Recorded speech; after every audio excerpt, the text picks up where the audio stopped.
মেহজাবিন, আমি যাহা সিদ্ধান্ত নিয়েছি সেইটা চূড়ান্ত।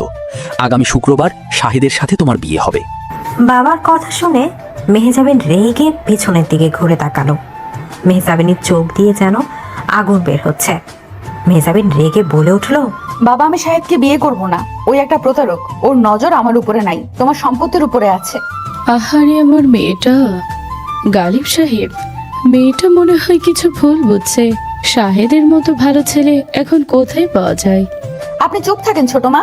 আপনি আর আপনার ভাই লিয়াকত মিলে কি চাইছেন সেটা আমি খুব ভালো করেই জানি। মেহজাবিন, গুরুজনদের সাথে কিভাবে কথা বলতে হয় সেই শিক্ষা কি তোমার নাই? তোমার মা তো এইসব শিখিয়ে যায় নাই। আমার মায়ের কথা আপনার মুখে একদম মানায় না লিয়াকত সাহেব। বাবা, তুমি যদি শুক্রবার কাজে আনো তাহলে আমি ওই বিয়েতে থাকবো না। আমার কথার অবাধ্য হইলে এই বাড়ির একটা কানা করিও তুমি পাবে না।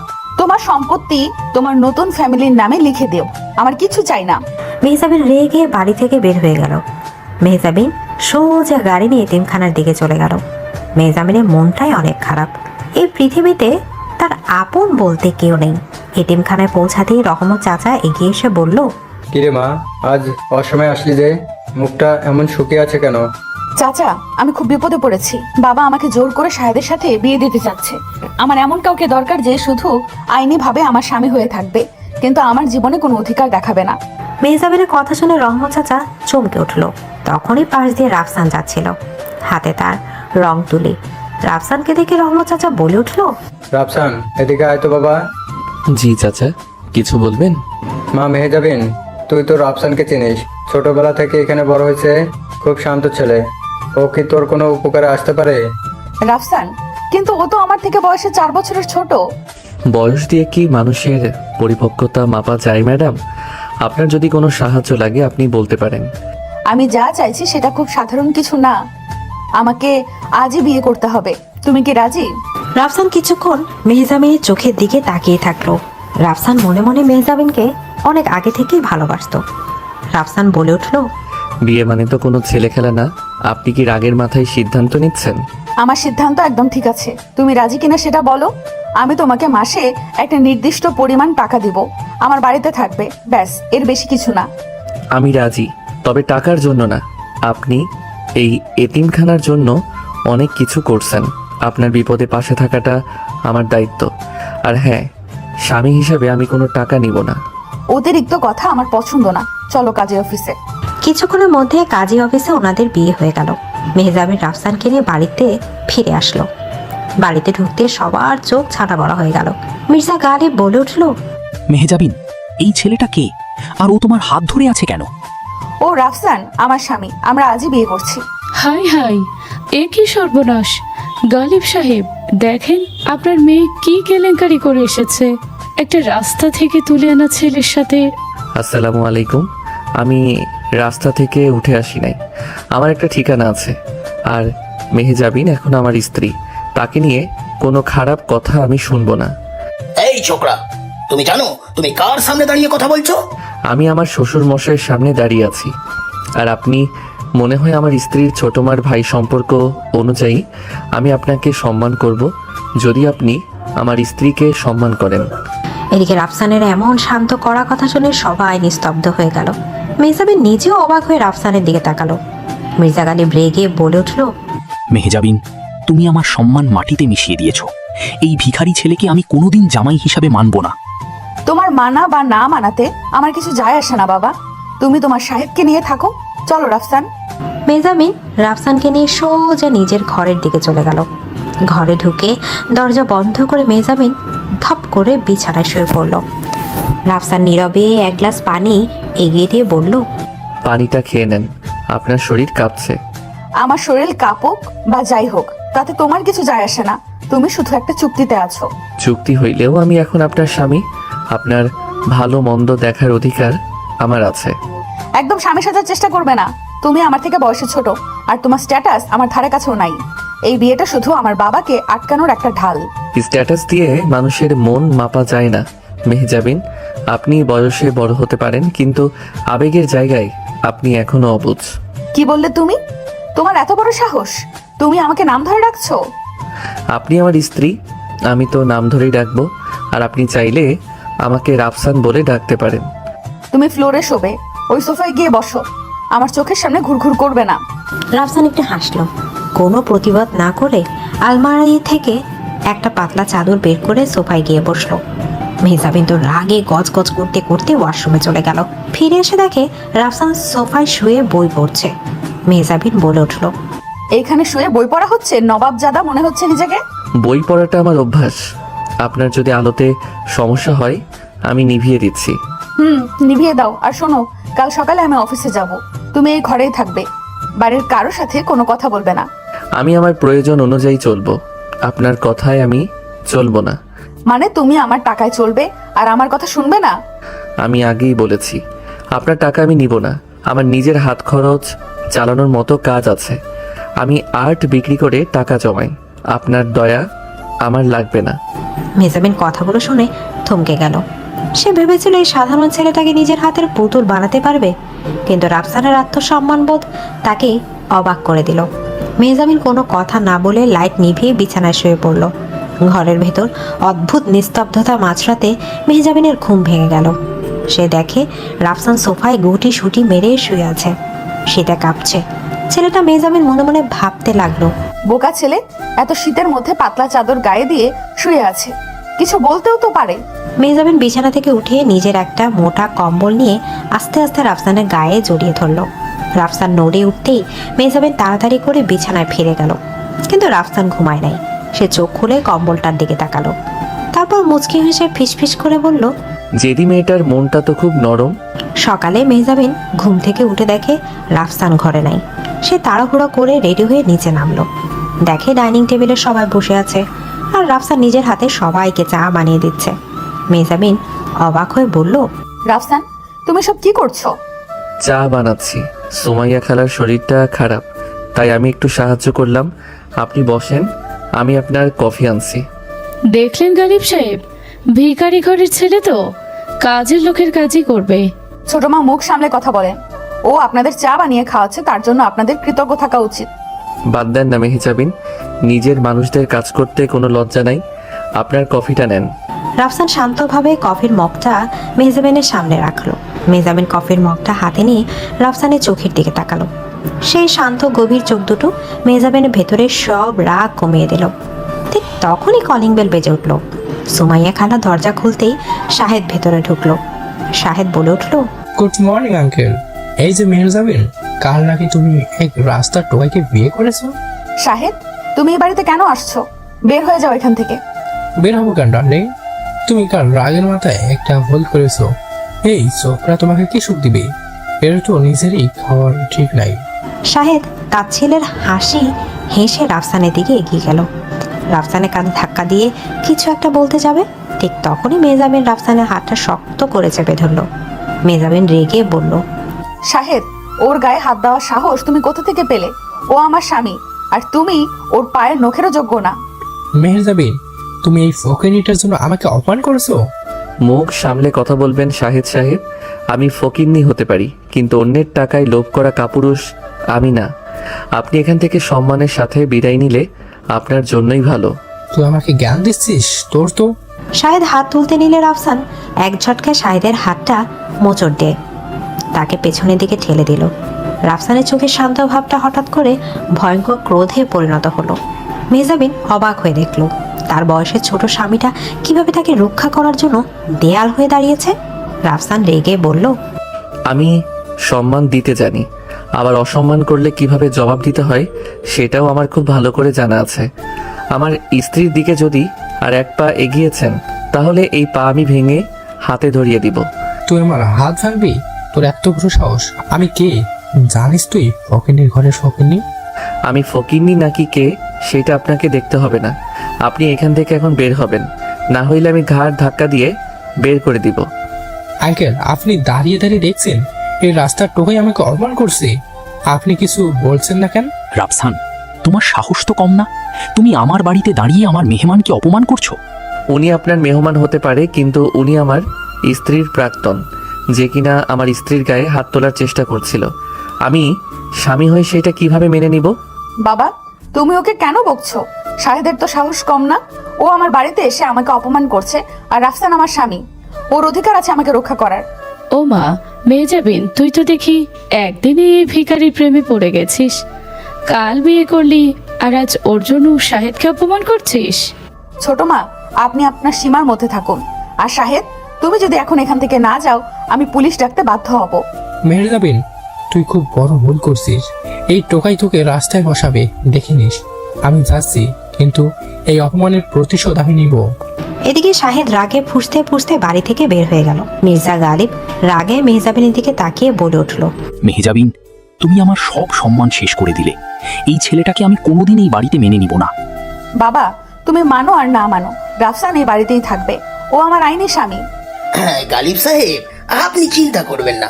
আমি দেখছি এই ছোকরা কতদিন এই বাড়িতে টিকতে পারে। হ্যাঁ লিয়াকত সাহেব, আমি এখানে টিকতে আসি নাই। আমি আমার স্ত্রীর বিপদে পাশে থাকতে এসেছি। আপনারা যতই চেষ্টা করেন, আমি নিজে থেকে কখনো মেহজাবিনকে ছেড়ে যাব না।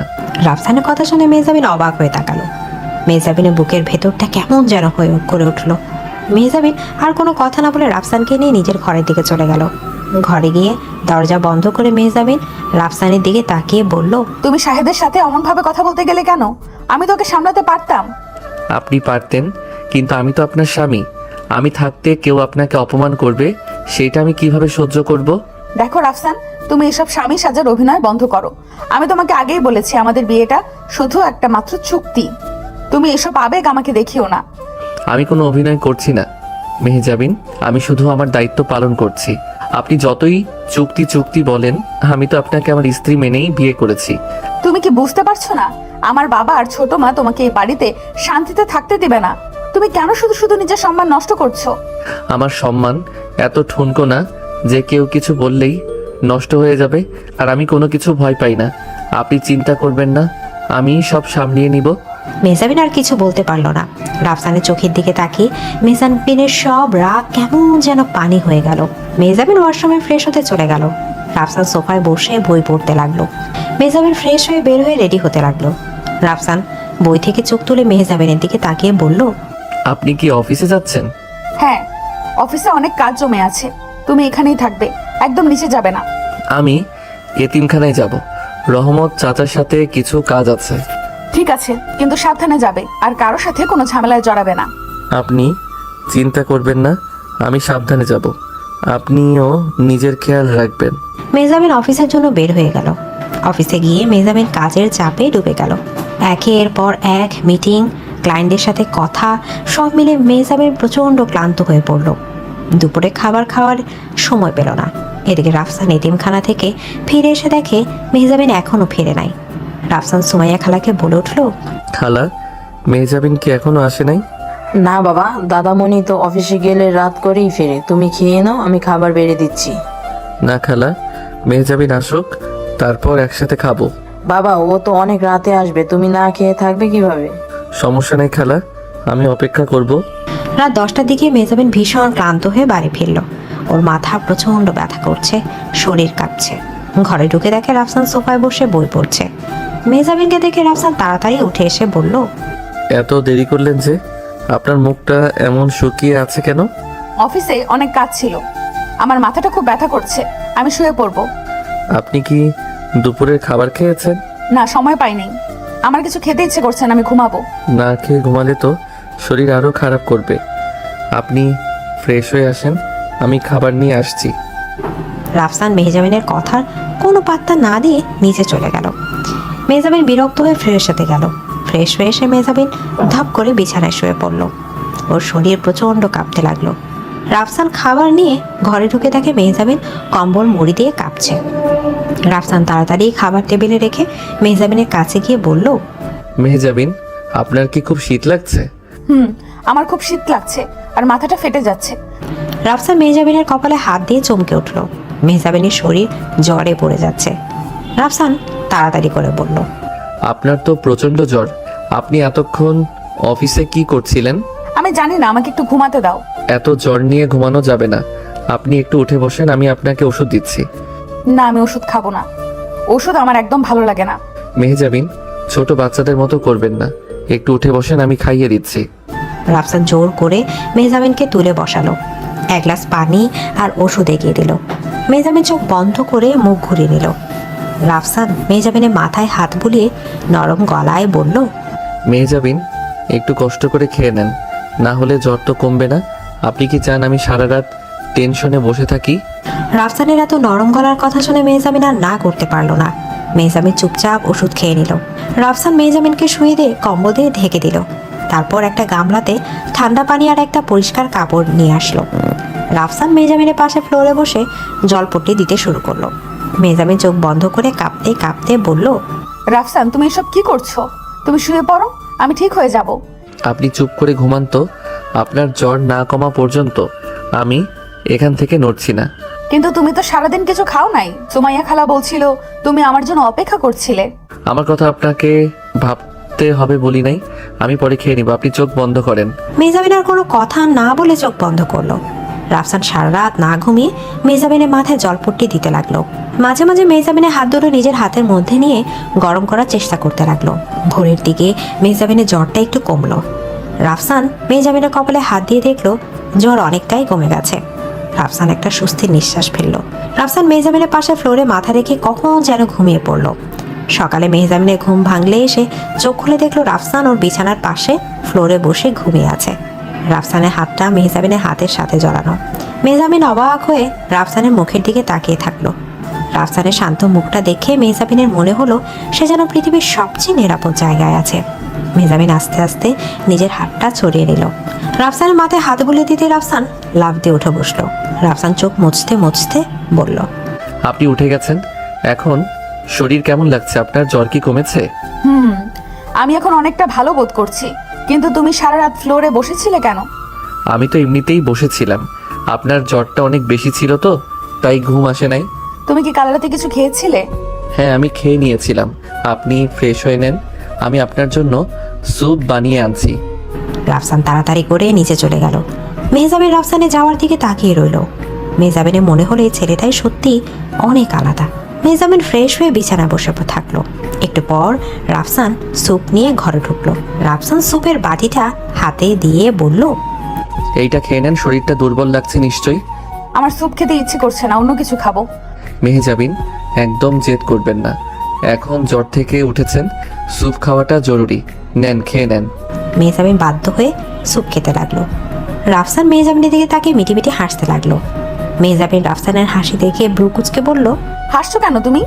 না মানে, আপনাকে একদম ছোট বাচ্চাদের মতো লাগছে। ওষুধ খেতে চাই না, স্যুপ খেতে চাই না। আমি বাচ্চা না, আমি তোমার থেকে 4 বছরের বড়। বয়স দিয়ে কি সব হয়? আপনি তো অনেক অবুঝ। মেহজাবিন কিছু বলতে যাবে তখনই সুমাইয়া খালা ঘরে এসে বলল, দাদামণি, তোমার বান্ধবী ফারিয়া এসেছে, নিচে বসে আছে। ফারিয়া এসেছে, ওকে উপরে উঠিয়ে দাও খালা। একটু পর ফারিয়া ঘরে ঢুকলো। ফারিয়া মেহজাবিনের খুব কাছের বান্ধবী। ফারিয়া ঘরে ঢুকে রাফসানকে দেখে অবাক হয়ে গেল। ফারিয়া বলে উঠল, দোস্ত, তুই নাকি বিয়ে করেছিস? আমি তো শুনে অবাক হয়ে গেলাম। আর ইনি কি তোর সেই হাজবেন্ড? হ্যাঁ, ও রাফসান। রাফসান ও আমার বেস্ট ফ্রেন্ড ফারিয়া। আসসালামু আলাইকুম, কেমন আছেন? ওয়ালাইকুম আসসালাম। আমি ভালো আছি, কিন্তু তুমি তো দেখে অনেক ছোট। মেহজাবিন, তুই কি পাগল হয়েছিস? এত তড়িঘড়ি করে বিয়ে করার কি দরকার ছিল? ফারিয়া, বাবা জোর করে আমাকে শাহেদের সাথে বিয়ে দিতে চাচ্ছিল। আমি কি করতাম বলো? তাই বলে তুই একটা এতিমখানায় থাকা ছেলেকে বিয়ে করবি? ওর কি আছে যে তুই ওকে বিয়ে করলি? ফারিয়া আপু, আমার অনেক টাকা পয়সা নাই সত্যি, কিন্তু আমার আত্মসম্মান আছে। আর আমি আমার স্ত্রীকে সম্মান করতে জানি। আমি মেহজাবিনের টাকায় লোভ করে ওকে বিয়ে করি নাই। রাফসানের কথা শুনে ফারিয়া থমকে গেল।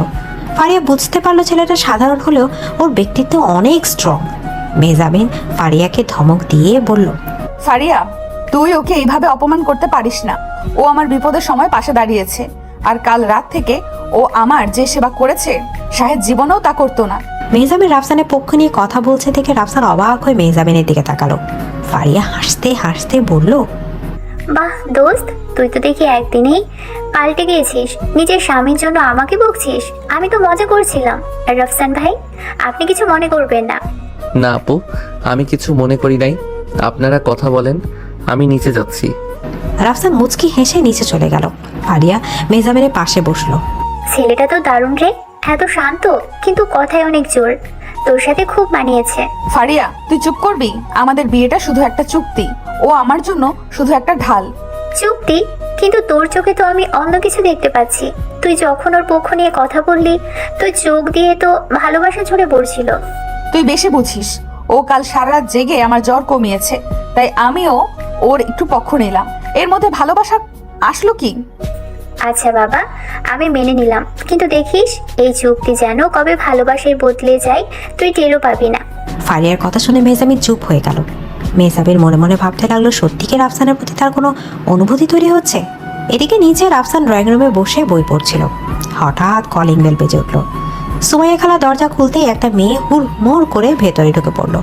মেয়েটার নাম নীলা, রাফসানের এতিমখানার ছোটবেলার বান্ধবী। নীলা রাফসানকে দেখে দৌড়ে এসে রাফসানকে জড়িয়ে ধরে বলল, রাফসান, তুই কেমন আছিস?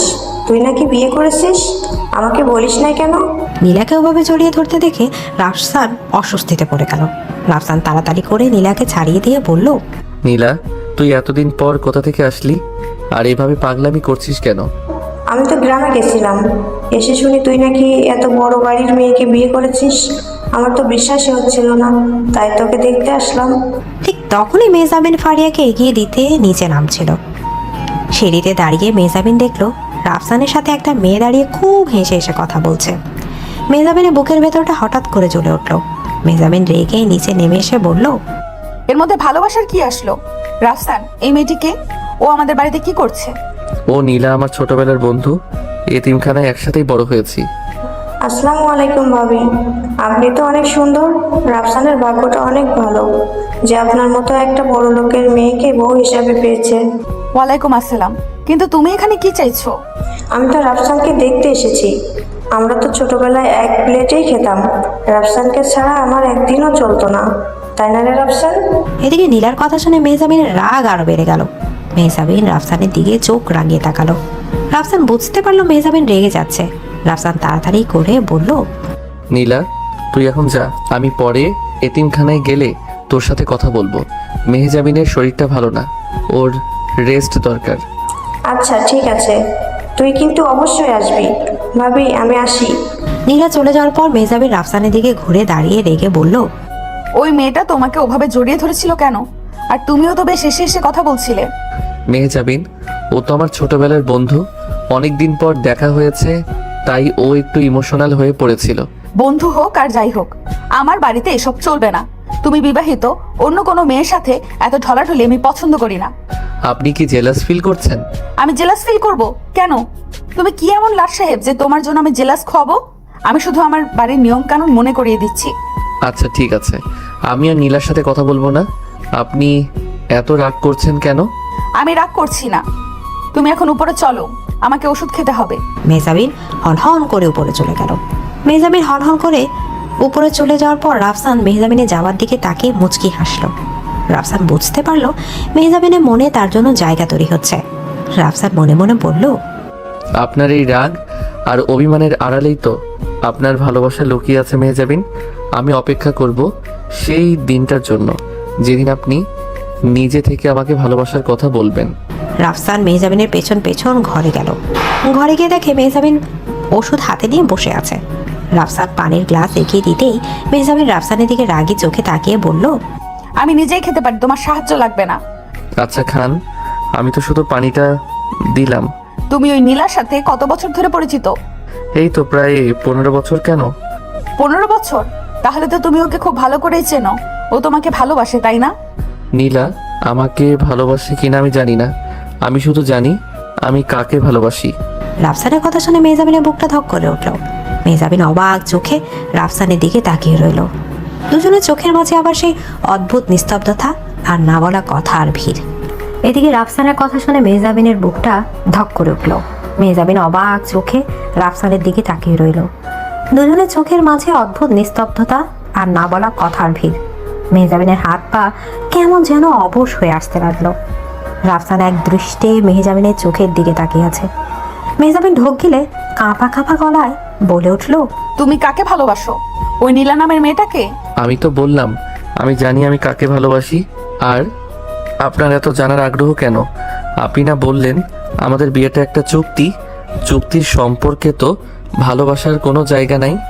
হ্যাঁ চুক্তি তো, আমি এমনিতে জিজ্ঞাসা করলাম। তুমি যাকে ইচ্ছে ভালোবাসো, আমার কি? আমার কিছু যায় আসে না। মেহজাবিন মুখ ঘুরিয়ে নিল, কিন্তু তার বুকের ভেতরটা অদ্ভুতভাবে মোচড় দিয়ে উঠল। রাফসান বুঝতে পারল মেহজাবিন রেগে যাচ্ছে আর জেলাস ফিল করছে।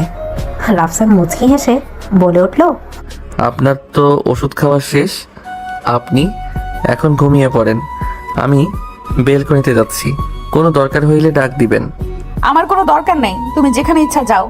এদিকে রাফসান আর কিছু না বলে ব্যালকনিতে চলে গেল। মেহজাবিন শুয়ে পড়ে চোখ বন্ধ করলো, কিন্তু তার চোখে ঘুম নাই। রাফসানের বলা কথাগুলো বারবার তার কানে বাজতে লাগলো। মেহজাবিন মনে মনে ভাবতে লাগলো, এই ছেলেটা এত অদ্ভুত কেন? ওর চোখের দিকে তাকালে আমার এমন কেন লাগে? ও কাকে ভালোবাসে? নীলাকে কি? নীলা তো ওকে জড়িয়ে ধরলো, ও তো কিছু বললো না। থাক, আমার এত কিছু ভেবে কি দরকার? ও আমার কেউ না, শুধু একটা চুক্তি। এদিকে রাফসান ব্যালকনিতে দাঁড়িয়ে আকাশের দিকে তাকিয়ে হাসছে। সে জানে মেহজাবিনের মনে তার জন্য জায়গা তৈরি হচ্ছে।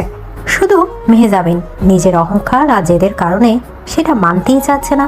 এভাবেই রাত কেটে গেল। সকালে মেহজাবিনের ঘুম ভাঙলে সে দেখলো রাফসান ব্যালকনিতে সোফাতেই ঘুমিয়ে পড়েছে। শীতে ওর শরীরটা গুটিসুটি হয়ে আছে। মেহজাবিনের বুকের ভেতরটা আবার কেমন করে উঠলো। সে আস্তে আস্তে খাট থেকে নেমে রাফসানের কাছে গেল। রাফসানের মুখের দিকে তাকিয়ে মেহজাবিন বলে উঠল, বোকা ছেলে, ঘরে এত জায়গা থাকতে এখানে কেন ঘুমাতে গেল? ঠান্ডা লাগিয়ে তো আবার আমার ঘাড়েই পড়বে। মেহজাবিন নিজের গায়ে চাদরটা রাফসানের গায়ে জড়িয়ে দিল। ঠিক তখনই রাফসানের ঘুম ভেঙে গেল। রাফসান চোখ খুলে দেখলো মেহজাবিন তার একদম কাছে দাঁড়িয়ে। দুজনের চোখাচোখি হতেই মেহজাবিন তাড়াতাড়ি করে দূরে সরে গেল। মেহজাবিন ঘাবড়ে গিয়ে বলে উঠল, তুমি এখানে কেন ঘুমিয়েছো? ঘরে কি জায়গা ছিল না? আপনি তো কাল রাতে রেগেছিলেন, তাই ভাবলাম আপনাকে ডিস্টার্ব করব না। আমি রেগেছিলাম না, তুমি এখন ফ্রেশ হয়ে নিচে আসো। আজকে আমি অফিসে যাব না, বাড়িতেই থাকবো। আচ্ছা, আমি আসছি। আপনার শরীর এখন কেমন? আমি ঠিক আছি, তুমি তাড়াতাড়ি এসো। মেহজাবিন তাড়াহুড়ো করে ফ্রেশ হতে চলে গেল। রাফসান হেসে নিজের চাদরটা গুছিয়ে নিল। কিছুক্ষণ পর মেহজাবিন আর রাফসান নিচে নামলো। ডাইনিং টেবিলে মির্জা গালিব, নূরজাহান আর লিয়াকত বসে আছে। রাফসানকে দেখে লিয়াকত তাচ্ছিলের হাসি হেসে বলে উঠল, কি ব্যাপার মেহজাবিন, তোমার এই রাস্তার স্বামী কি এখনো এই বাড়িতে আছে? আমি তো ভাবলাম কালকের অপমানের পর ও নিজেই চলে যাবে। মামা, আপনি মুখ সামলে কথা বলেন। ও আমার স্বামী আর এ বাড়ির জামাই, ও কেন চলে যাবে? আহারে মেহজাবিন, তুই তো দেখি ওকে মাথায় তুলে নাচছিস। এই ছেলের কি আছে যে তুই ওর জন্য আমাদের সাথে এভাবে কথা বলছিস? মেহজাবিন, তুমি আমার সামনে দাঁড়িয়ে লিয়াকতকে অপমান করছো? এই ছেলের এত বড় স্পর্ধা আছে, ও আমার ডাইনিং টেবিলে বসে আমাদের সাথে খাবে? শ্বশুর মশাই, আমি আপনাদের সাথে খেতে চাই নাই। আমি তো আমার স্ত্রীর সাথে খেতে বসেছি। আমি তো আমার স্ত্রীর সাথে খেতে এসেছি। আর আপনারা যদি আমাকে এতই অপছন্দ করেন, তাহলে আমি রান্নাঘরে গিয়ে খেয়ে নিব, আমার কোনো সমস্যা নাই। রাফসান কথাটা বলে উঠে যেতে নিবে, সাথে সাথে মেহজাবিন রাফসানের হাত শক্ত করে চেপে ধরলো। মেহজাবিন রেগে পুষতে পুষতে বলে উঠল, তুমি কোথায় যাচ্ছ? তুমি আমার স্বামী, তুমি আমার পাশেই বসে খাবে। আর বাবা, তুমি যদি রাফসানকে এই টেবিলে বসে খেতে না দাও, তাহলে আজ থেকে আমিও এই টেবিলে বসে খাবো না। মেহজাবিন, তুমি একটা ভিখারির জন্য নিজের বাবার সাথে বেয়াদবি করছো? বাবা, ও ভিখারি না, ওর আত্মসম্মান তোমাদের সবার চেয়ে অনেক বেশি। সুমাইয়া খালা, আমাদের খাবার ঘরে দিয়ে এসো, আমরা এখানে খাবো না। মেহজাবিন রাফসানের হাত ধরে টানতে টানতে উপরে নিজের ঘরে নিয়ে গেল। রাফসান অবাক হয়ে মেহজাবিনের দিকে তাকিয়ে আছে। মেহজাবিন যে সবার সামনে এভাবে তার সম্মান বাঁচাবে সেইটা সে ভাবে নাই। ঘরে গিয়ে মেহজাবিন রাফসানকে ছেড়ে দিয়ে রেগে বলে উঠল, তুমি এমন কেন রাফসান? কেউ তোমাকে অপমান করলে তুমি চুপ করে থাকো কেন? কেন তুমি রান্নাঘরে গিয়ে খেতে চাইলে? তুমি কি এই বাড়ির কাজের লোক? আপনি এত রেগে যাচ্ছেন কেন? আমি তো শুধু ঝামেলা এড়াতে চাইছিলাম। ওনারা বয়সে বড়, ওনাদের মুখে মুখে তর্ক করাটা আমার স্বভাব না। বয়সে বড় হলেই কি যা ইচ্ছা তাই বলবে?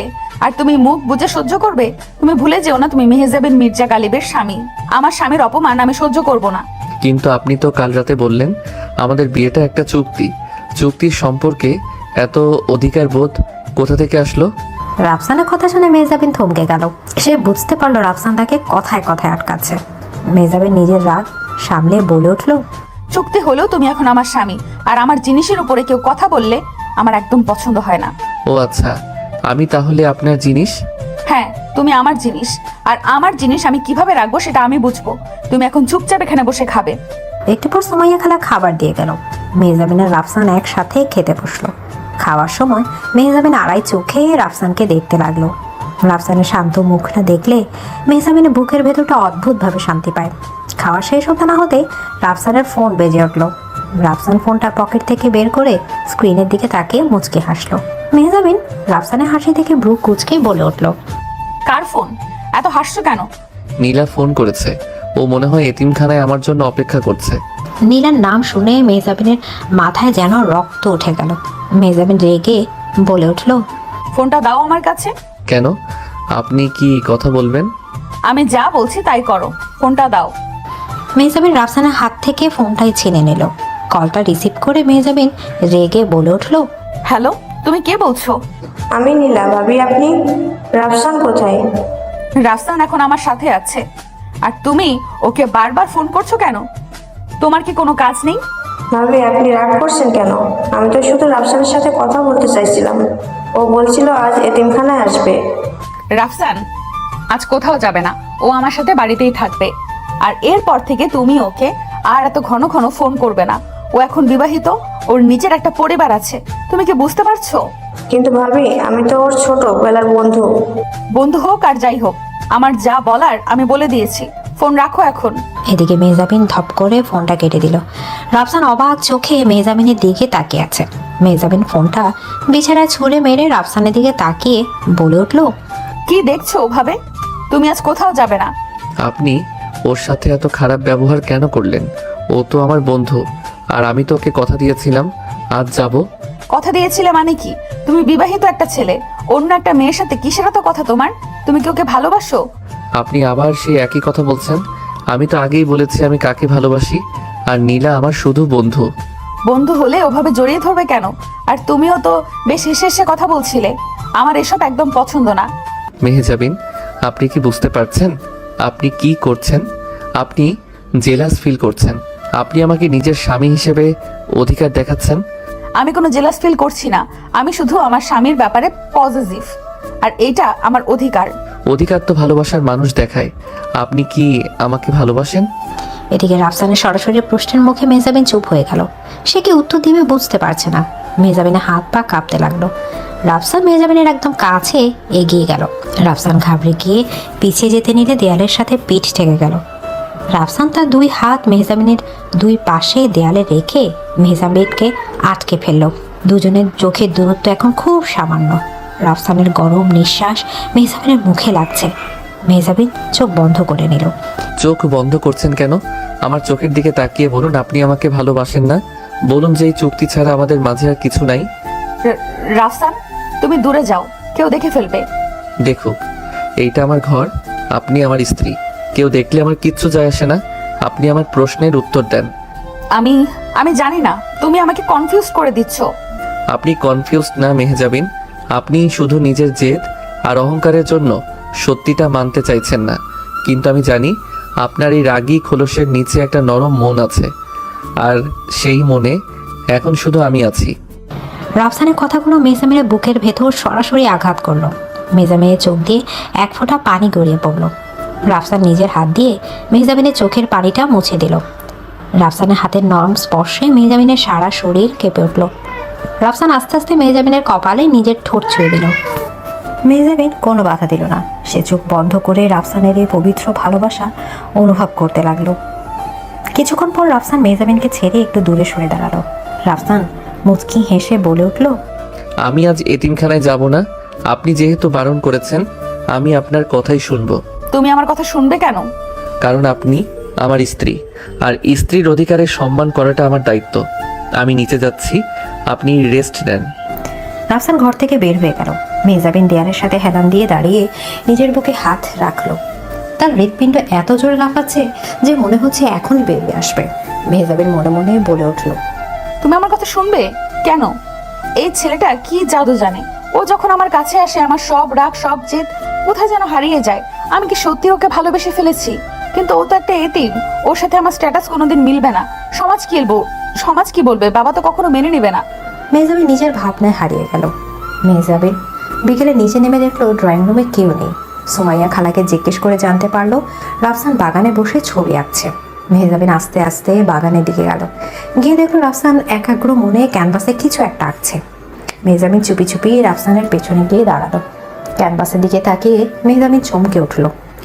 রাফসান মেহজাবিনের একটা সুন্দর ছবি আছে। ছবিতে মেহজাবিনের চোখে কোনো রাগ নেই, আছে শুধুই মায়া। তুমি আমার ছবি আঁকছো? মেহজাবিনের গলার আওয়াজ শুনে রাফসান চমকে পিছনের দিকে তাকালো। মেহজাবিনের দেখে রাফসান একটু ঘাবড়ে গেল। রাফসান তাড়াতাড়ি করে ক্যানভাসটা সহ ঢাকার চেষ্টা করতে লাগলো। মেহজাবিন রাফসানের হাত ছড়িয়ে দিয়ে ক্যানভাসের সামনে গিয়ে দাঁড়ালো। আমি তো এত সুন্দর না, তুমি আমাকে এত সুন্দর করে কেন আঁকছো? আপনি এর চেয়ে অনেক বেশি সুন্দর মেহজাবিন। আমি শুধু আপনার মনের সৌন্দর্যটা ক্যানভাসে ফুটিয়ে তোলার চেষ্টা করছি। আমার মন তো কালো, আমি সবার সাথে খারাপ ব্যবহার করি, আমি অহংকারী। আপনি কালো না মেহজাবিন, আপনি শুধু নিজেকে একটা শক্ত আবরণে ঢেকে রেখেছেন যাতে কেউ আপনাকে আর কষ্ট দিতে না পারে। শাহিদ আপনাকে ঠকিয়েছে, আপনার সৎ মা আপনাকে ভালোবাসে না, আপনার বাবা আপনাকে শুধু নিজের ব্যবসার পুতুল মনে করে। এত কষ্টের মাঝেও আপনি যে এতটা শক্ত হয়ে দাঁড়িয়ে আছেন, এইটা আপনার দুর্বলতা না, আপনার শক্তি। রাফসানের কথা শুনে মেহজাবিনের চোখ পানিতে ভরে আসলো। এই প্রথম কেউ তাকে এত সুন্দর করে বুঝলো, কেউ তার কষ্টের জায়গাটা এত ভালোভাবে অনুভব করলো। মেহজাবিন আর নিজেকে ধরে রাখতে পারলো না। সে রাফসানের বুকে মাথা রেখে হাউ মা করে কান্না করে উঠলো। আমি খুব একা রাফসান, আমার আপন বলতে কেউ নেই, সবাই শুধু আমাকে ব্যবহার করতে চায়, আমার খুব কষ্ট হয়। রাফসান মেহজাবিনকে নিজের বাহুর মাঝে শক্ত করে জড়িয়ে ধরলো। মেহজাবিনের মাথায় হাত বুলিয়ে দিতে দিতে রাফসান শান্ত গলায় বলে উঠল, আপনি আর একা না মেহজাবিন, আজ থেকে আমি আপনার সাথে আছি। আপনার সব কষ্ট, সব অভিমান আমি নিজের করে নিব। আপনাকে আর কেউ কখনো কাঁদাতে পারবে না, আমি কথা দিচ্ছি। মেহজাবিন রাফসানের বুকে মুখ লুকিয়ে কান্না করতে লাগলো। রাফসানের শার্ট মেহজাবিনের চোখের পানিতে ভিজে গেল, কিন্তু রাফসান মেহজাবিনকে থামালো না। সে জানে এই কান্নাটা মেহজাবিনের অনেক দরকার ছিল। মেহজাবিনের জমে থাকা কষ্টগুলো চোখের পানি হয়ে বেরিয়ে যাচ্ছে। প্রায় 10 মিনিট পর মেহজাবিন শান্ত হলো। সে বুঝতে পারলো সে রাফসানকে জড়িয়ে ধরে আছে। মেহজাবিন তাড়াতাড়ি করে রাফসানকে ছেড়ে দিয়ে পেছনের দিকে ঘুরে দাঁড়ালো। লজ্জায় তার মুখটা লাল হয়ে গেল। মেহজাবিন তুতলাতে তুতলাতে বলে উঠলো, আমি সরি, আমি আসলে ইমোশনাল হয়ে পড়েছিলাম, তুমি কিছু মনে করো না। আমি কিছু মনে করি নাই, আপনি আমার স্ত্রী। আপনার কষ্টের সময় আমি আপনাকে জড়িয়ে ধরবো না তো কে ধরবে? তুমি আমাকে সত্যিই কখনো ছেড়ে যাবে না তো রাফসান? তুমিও কি শাহেদের মতো আমাকে ঠকাবে? আমি শাহিদ না মেহজাবিন, আর আমি আপনাকে কোনোদিন ঠকাবো না। আমি এতিম হতে পারি, কিন্তু আমি বেইমান না। আমি যাকে একবার নিজের করে নেই তাকে আমি মৃত্যু পর্যন্ত ছাড়ি না। রাফসানের দৃঢ় কথাগুলো শুনে মেহজাবিনের বুকের ভেতরটা শান্তিতে ভরে গেল। মেহজাবিন ঘুরে রাফসানের চোখের দিকে তাকালো। রাফসানের চোখের সেই শান্ত মায়া মেহজাবিনকে আবার নতুন করে মুগ্ধ করলো। হঠাৎ করে আকাশ কালো হয়ে মেঘ করে আসলো। প্রবল বেগে বাতাস বইতে শুরু করলো। কিছুক্ষণের মধ্যে মুষলধারে বৃষ্টি শুরু হলো। মেহজাবিন আর রাফসান বাগানের মাঝখানে দাঁড়িয়ে ভিজতে লাগলো। মেহজাবিন হাসতে হাসতে বলে উঠলো, কতদিন পর বৃষ্টিতে ভিজছি, খুব ভালো লাগছে। আপনার ঠান্ডা লেগে যাবে, চলুন ভিতরে যাই। না, আমি আরেকটু ভিজবো, তুমিও ভেজো না। এদিকে মেহজাবিন বৃষ্টির মাঝে বাচ্চাদের মতো ঘুরতে লাগলো। রাফসান মুগ্ধ চোখে মেহজাবিনের দিকে তাকিয়ে আছে। বৃষ্টির পানিতে মেহজাবিনকে অপসরার মতো লাগছে। রাফসান আস্তে আস্তে মেহজাবিনের কাছে গেল। মেহজাবিন রাফসানের দিকে তাকিয়ে হাসতে লাগলো। রাফসান মেহজাবিনের হাত দুটো নিজের হাতের মুঠোয় নিয়ে মেহজাবিনকে নিজের আরও কাছে টেনে নিল। মেহজাবিনের হাসি থেমে গেল। দুজনের চোখাচোখি হতে চারপাশের বৃষ্টির শব্দ যেন হারিয়ে গেল। আপনি হাসলে আপনাকে পৃথিবীর সবচেয়ে সুন্দর মেয়ে মনে হয় মেহজাবিন। এই হাসিটা আমি কোনোদিন হারাতে দিব না। রাফসান, আমি মনে হয় আপনি মনে হয় কি? আমি মনে হয় তোমাকে ভালোবেসে ফেলেছি। মেহজাবিনের মুখ থেকে ভালোবাসার কথা শুনে রাফসানের সারা মুখে একটা প্রশান্তির হাসি ফুটে উঠল। রাফসান মেহজাবিনের ভেজা চুলগুলো কপাল থেকে সরিয়ে দিয়ে ফিসফিস করে বলে উঠল, আমি তো অনেক আগে থেকে আপনাকে ভালোবাসি মেহজাবিন। আমার প্রতিটা নিঃশ্বাসে শুধু আপনার নাম লেখা। রাফসান মেহজাবিনকে নিজের বুকের সাথে লেপ্টে ধরল।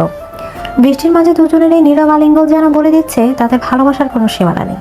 মেহজাবিন রাফসানের বুকে মাথা রেখে চোখ বন্ধ করে নিল। আজ তার আর কোনো জেদ নাই, কোনো অহংকার নাই। সে আজ শুধু রাফসানের মেহজাবিন। অনেকক্ষণ বৃষ্টিতে ভেজার পর রাফসান মেহজাবিনকে কোলে তুলে নিল। মেহজাবিন চমকে উঠে রাফসানের গলা জড়িয়ে ধরে বলে উঠল, কি করছো? নামিয়ে দাও, কেউ দেখে ফেলবে। কেউ দেখবে না, আর আপনি অনেক ভিজে গেছেন, এবার ঠান্ডা লেগে যাবে। আমি আপনাকে ঘরে নিয়ে যাচ্ছি। তুমি এত কেয়ারিং কেন রাফসান? কারণ আপনি আমার জান, আর নিজের জানের খেয়াল রাখা তো আমার প্রথম দায়িত্ব। মেহজাবিন লজ্জায় রাফসানের বুকে মুখ লুকালো। রাফসান মেহজাবিনকে নিয়ে সোজা তাদের ঘরের দিকে চলে গেল। ঘরে গিয়ে রাফসান মেহজাবিনকে নামিয়ে দিয়ে তোয়ালে দিয়ে মেহজাবিনের মাথা মুছিয়ে দিতে লাগলো। মেহজাবিন এক দৃষ্টে রাফসানের দিকে তাকিয়ে আছে। এভাবে তাকিয়ে আছেন কেন? তাড়াতাড়ি পোশাক পরিবর্তন করে নিন, না হলে সত্যি জ্বর চলে আসবে। তুমিও তো ভিজেছো, তুমিও ফ্রেশ হয়ে নাও। আমি হচ্ছি, আপনি আগে যান। এদিকে মেহজাবিন ওয়াশরুমে চলে গেল। রাফসান নিজের ভেজা শার্টটা খুলে সোফায় বসলো। তার মনে আজ অদ্ভুত শান্তি। মেহজাবিন তাকে ভালোবেসেছে, এটা তার জীবনের সবচেয়ে বড় পাওয়া। মেহজাবিন ফ্রেশ হয়ে বের হয়ে দেখলো রাফসান শার্ট ছাড়া বসে আছে। মেহজাবিন লজ্জায় চোখ নামিয়ে নিল। মেহজাবিন আস্তে করে বলে উঠল, তুমি ফ্রেশ হয়ে আসো, আমি চা বলছি সুমাইয়া খালাকে। আচ্ছা। রাফসান ফ্রেশ হতে চলে গেল। মেহজাবিন আয়নার সামনে দাঁড়িয়ে নিজের দিকে তাকালো। তার চোখে মুখে আজ একটা অদ্ভুত আভা। সে বুঝতে পারলো এই চুক্তি বিয়েটা তার জীবনের সবচেয়ে কঠিন সিদ্ধান্ত ছিল। রাফসান নামের এই শান্ত এতিম ছেলেটা তার পুরো পৃথিবী বদলে দিয়েছে। রাফসান ফ্রেশ হয়ে বের হয়ে দেখলো মেহজাবিন তার জন্য চা নিয়ে অপেক্ষা করছে। রাফসান মেহজাবিনের জন্য বসে চায়ের কাপটা হাতে নিল। রাফসান, আমি তোমাকে একটা কথা বলতে চাই। বলুন। আমি বাবা আর ছোট মাকে আমাদের সম্পর্কের মাঝে আসতে দিব না। আমি জানি ওরা অনেক চেষ্টা করবে আমাদের আলাদা করার, কিন্তু তুমি কখনো আমাকে ভুল বুঝবে না তো? আমি আপনাকে কখনো ভুল বুঝবো না মেহজাবিন। আমার বিশ্বাস আপনার উপরে সম্পূর্ণ আছে। আপনি শুধু আমার হাতটা শক্ত করে ধরে রাখবেন। আমি তোমার হাত কখনো ছাড়বো না রাফসান। মেহজাবিন রাফসানের কাঁধে মাথা রাখলো। রাফসান মেহজাবিনের মাথায় নিজের গাল থেকে চায়ের কাপে চুমুক দিল। দুজনের শান্ত আর স্নিগ্ধ ভালোবাসা যেন সব ঝড়কে হারিয়ে দেওয়ার প্রতিশ্রুতি দিচ্ছে। কিন্তু তারা জানে না সামনে তাদের জন্য আরো কত বড় ষড়যন্ত্র অপেক্ষা করছে। লিয়াকত আর নূরজাহান তো চুপ করে বসে থাকার পাত্র নয়। এদিকে সকালে স্নিগ্ধ আলো মেহজাবিনের চোখে মুখে এসে পড়ল। মেহজাবিন চোখ মেলে তাকাতে দেখে রাফসান তার পাশে নাই। মেহজাবিন ধরফর করে উঠে বসলো। মেহজাবিনের বুকের ভেতরটা কেমন যেন করে উঠল। কাল রাতে এত সুন্দর মুহূর্তের পর রাফসান কোথায় গেল? মেহজাবিন খাট থেকে নেমে ওয়াশরুমের দিকে যেতে নিবে, তখনই রাফসান ঘরে প্রবেশ করলো। রাফসানের হাতে একটা ট্রে আর তাতে ধোয়া ওঠা কফি। মেহজাবিন অবাক চোখে রাফসানের দিকে তাকিয়ে রইল। রাফসান মুচকি হেসে বলে উঠল, শুভ সকাল মেহজাবিন, আপনার কফি। তুমি এত সকালে উঠে কফি বানিয়ে নিয়ে এসেছো, আমাকে ডাকলে না কেন? আপনি কাল রাতে বৃষ্টিতে ভিজেছিলেন, তাই ভাবলাম একটু বেশি ঘুমান। আপনার তো আবার অফিসে অনেক কাজ থাকে। রাফসানের কথা শুনে মেহজাবিনের মনটা শান্তিতে ভরে গেল। মেহজাবিন আস্তে আস্তে রাফসানের কাছে এগিয়ে গেল। রাফসানের হাত থেকে কফির ট্রেটা টেবিলে রেখে মেহজাবিন রাফসানের চোখের দিকে তাকালো। মেহজাবিনের চোখে আজ অদ্ভুত এক মায়া। মেহজাবিন নরম গলায় বলে উঠল, তুমি এত ভালো কেন রাফসান? তুমি সারাক্ষণ শুধু আমার কথা ভাবো, নিজের কথা কি একটুও ভাবো না? আমার কথা ভাবার জন্য তো আপনি আছেন। আমি জানি আপনি আমার সবকিছু সামলিয়ে নেবেন, তাই আমি শুধু আপনার খেয়াল রাখতে চাই। রাফসান, আমি তোমাকে একটা কথা বলতে চাই। আমি আজ অফিসে যাব না। আজ আমি শুধু তোমার সাথে সময় কাটাবো। কিন্তু আপনার তো আজ খুব ইম্পর্টেন্ট মিটিং ছিল, আপনি আমার জন্য মিটিং ক্যান্সেল করবেন কেন?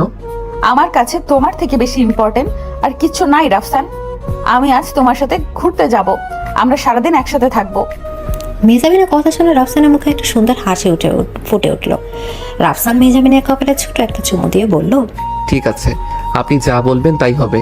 আপনি এখন ফ্রেশ হয়ে নিন, আমি নিচে গিয়ে চাচার সাথে দেখা করে আসছি। বেশি দেরি করবে না কিন্তু, আমি তোমার জন্য অপেক্ষা করব।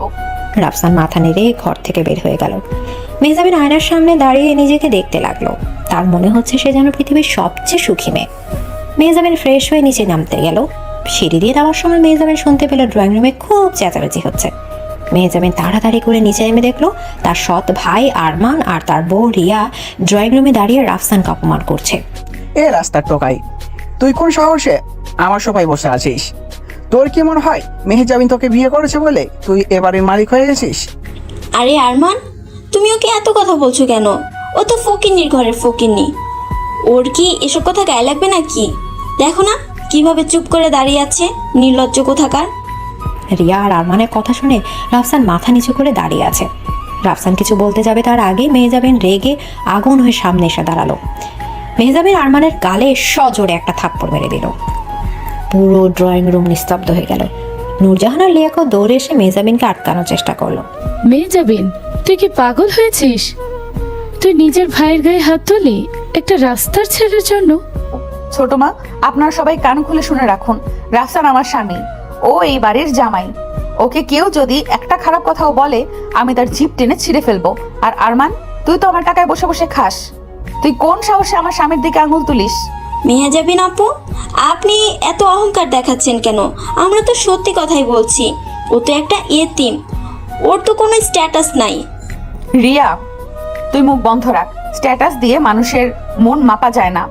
রাফসানের যে সম্মান আছে সেটা তোদের পুরো ফ্যামিলির নাই। তোরা তো শুধু টাকার পেছনে ছুটছিস। মেহজাবিন, প্লিজ শান্ত হন। আমি কিছু মনে করি নাই। ওনারা বয়সে বড়, ওনাদের সাথে এভাবে কথা বলাটা ঠিক না। তুমি চুপ করো রাফসান। তুমি এত ভালো কেন? কেন তুমি এদের কথা মুখ বুজে সহ্য করো? তুমি আমার স্বামী, তোমার অপমান মানে আমার অপমান। মেহজাবিন রাফসানের হাত ধরে টানতে টানতে আবার উপরে নিয়ে গেল। ড্রয়িং রুমে সবাই রাগে ফুঁসতে লাগলো। লিয়াকত নূরজাহানের দিকে তাকিয়ে ইশারা করলো। লিয়াকত আস্তে করে বলে উঠলো, আপা, তুমি চিন্তা করো না, আমি এই ভিখারি ছেলের এমন ব্যবস্থা করব যে মেহজাবিন নিজেই ওকে ঘাড় ধাক্কা দিয়ে বের করে দিবে। তুই কি করতে চাস লিয়াকত? মেহেজাবিন তো ওকে চোখে চোখে রাখছে। তোফায়েল উকিলকে আমি সব বুঝিয়ে বলেছি। কোম্পানির 5 কোটি টাকার একটাই চেক করে আর তার কিছু গোপন ফাইল আমি রাফসানের ব্যাগে লুকিয়ে রাখবো। তারপর পুলিশ দিয়ে ওকে অ্যারেস্ট করাবো। গালিব সাহেব যখন জানবে এই ছেলেটাই চোর, তখন মেহজাবিনও কিচ্ছু করতে পারবে না। মামা, প্ল্যানটাই তো জোশ। এই ফকিন্নিকে আমি জেলে পৌঁছাবো। আমার গায়ে হাত তোলার মজা আমি মেহজাবিনকে বুঝিয়ে দেবো। লিয়াকত আর নূরজাহান শয়তানি হাসি হাসতে লাগলো। এদিকে মেহজাবিন রাফসানকে নিয়ে ঘরে গিয়ে দরজা বন্ধ করে দিল। মেহজাবিন রাগে হাঁপাতে লাগলো। রাফসান মেহজাবিনের কাছে গিয়ে মেহজাবিনের হাত দুটো নিজের হাতের মধ্যে নিল। মেহজাবিন, এত রাগ করাটা শরীরের জন্য ভালো না। আপনি শান্ত হন। আমি সত্যি কিছু মনে করি নাই। তুমি কিছু মনে করো নাই, কিন্তু আমার খুব কষ্ট হয় রাফসান। তুমি এত ভালো আর ওরা তোমাকে এত অপমান করে, আমি কিভাবে সহ্য করব? আমি তো আপনার ভালোবাসার কাছে সব অপমান ভুলে যাই। আপনি যখন সবার সামনে দাঁড়িয়ে আমার পক্ষ নেন, আমার মনে হয় আমি পৃথিবীর সবচেয়ে ভাগ্যবান মানুষ। রাফসানের কথা শুনে মেহজাবিনের চোখ দিয়ে পানি গড়িয়ে পড়ল। মেহজাবিন রাফসানকে শক্ত করে জড়িয়ে ধরল।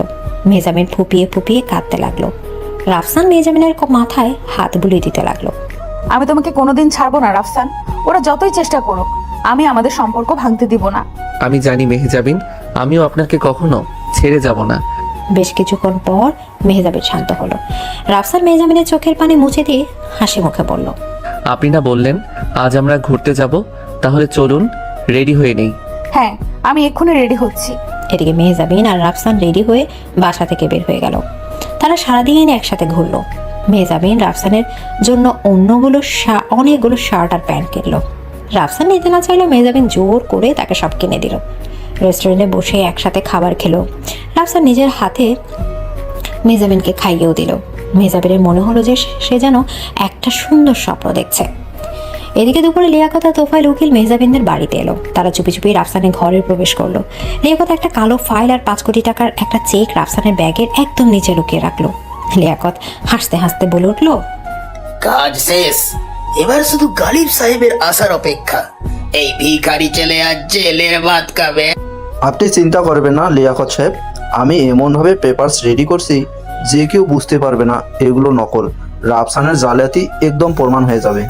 তারা চুপি চুপি ঘর থেকে বেরিয়ে গেল। সন্ধ্যাবেলায় মেহজাবিন আর রাফসান হাসতে হাসতে বাড়িতে ফিরল। বাড়িতে ঢুকতেই তারা দেখলো ড্রয়িং রুমে থমথমে পরিবেশ। মির্জা গালিব সোফায় বসে রাগে ফুঁসছেন। তার পাশে পুলিশ অফিসার রফিক দাঁড়িয়ে আছে।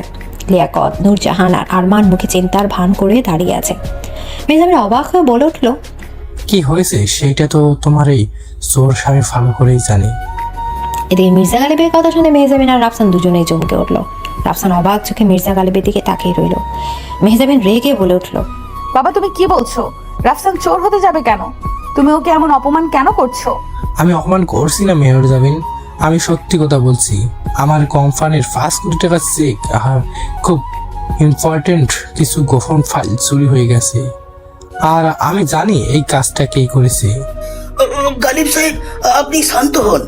আমরা তো এখনো শিওর না। অফিসার রফিক, আপনি পুরো বাড়িটা একবার সার্চ করুন। জি স্যার, আমার সব জায়গায় চেক করছি। অফিসার, আপনাদের এই বাড়িতে সার্চ করার কোনো দরকার নেই। আমার স্বামী কোনোদিন চুরি করতে পারে না, আমি গ্যারান্টি দিচ্ছি। মেহজাবিন, তুই এত কনফিডেন্স দেখাচ্ছিস কেন? পুলিশকে তাদের কাজ করতে দে। যদি তোর স্বামী নির্দোষ হয় তাহলে তোর ভয় পাওয়ার কিছু নেই। মেহজাবিন, আপনি ওনাদের সার্চ করতে দিন। আমি যেহেতু কোনো অন্যায় করি নাই, আমার কোনো ভয় নাই। পুলিশ অফিসার, আপনি চাইলে আমার ঘর থেকে শুরু করতে পারেন। এদিকে রাফসানের কথা শুনে লিয়াকত আর নূরজাহান একে অপরের দিকে তাকিয়ে মুচকি হাসলো। অফিসার রফিক কয়েকজন কনস্টেবল নিয়ে মেহজাবিন আর রাফসানের ঘরে গেল। মেহজাবিন আর রাফসানও তাদের পেছনে পেছনে গেল। মির্জা গালিব আর লিয়াকতও ঘরে আসলো। কনস্টেবলরা পুরো ঘর তন্ন তন্ন করে খুঁজতে লাগলো। হঠাৎ একজন কনস্টেবল রাফসানের ব্যাগটা হাতে নিয়ে বলে উঠলো, হ্যাঁ, চেক করুন, এইটা আমার ব্যাগ। কনস্টেবল ব্যাগটা সহ খুলে সব জিনিসপত্র বের করতে লাগলো। হঠাৎ ব্যাগের একদম নিচে একটা কালো ফাইল আর একটা চেক বইয়ের পাতা বেরিয়ে আসলো। কনস্টেবল ফাইলটা সহ অফিসার রফিকের হাতে দিয়ে বলল, অফিসার রফিক ফাইলটা খুলে চেকটা বের করে মির্জা গালিবের হাতে দিল। মির্জা গালিব চেকটা দেখে রাগে ফেটে পড়ল। মির্জা গালিব চেঁচিয়ে বলে উঠল, এই তো সেই চেক, 5 কোটি টাকার চেক। আর এই ফাইলগুলো আমার কোম্পানির। মেহজাবিন, এবার তুই কি বলবি? তোর এই ভিখারি স্বামী আমার টাকা চুরি করেছে। মেহজাবিন স্তব্ধ হয়ে দাঁড়িয়ে রইল। তার চোখের সামনে পুরো পৃথিবী যেন ঘুরতে লাগলো। মেহজাবিন কাঁপা কাঁপা হাতে চেকটা নিল। হ্যাঁ, এইটাই বাবার কোম্পানির চেক। মেহজাবিন অবাক চোখে রাফসানের দিকে তাকালো। রাফসানের চোখে মুখে চরম বিস্ময় আর হতাবাক ভাব।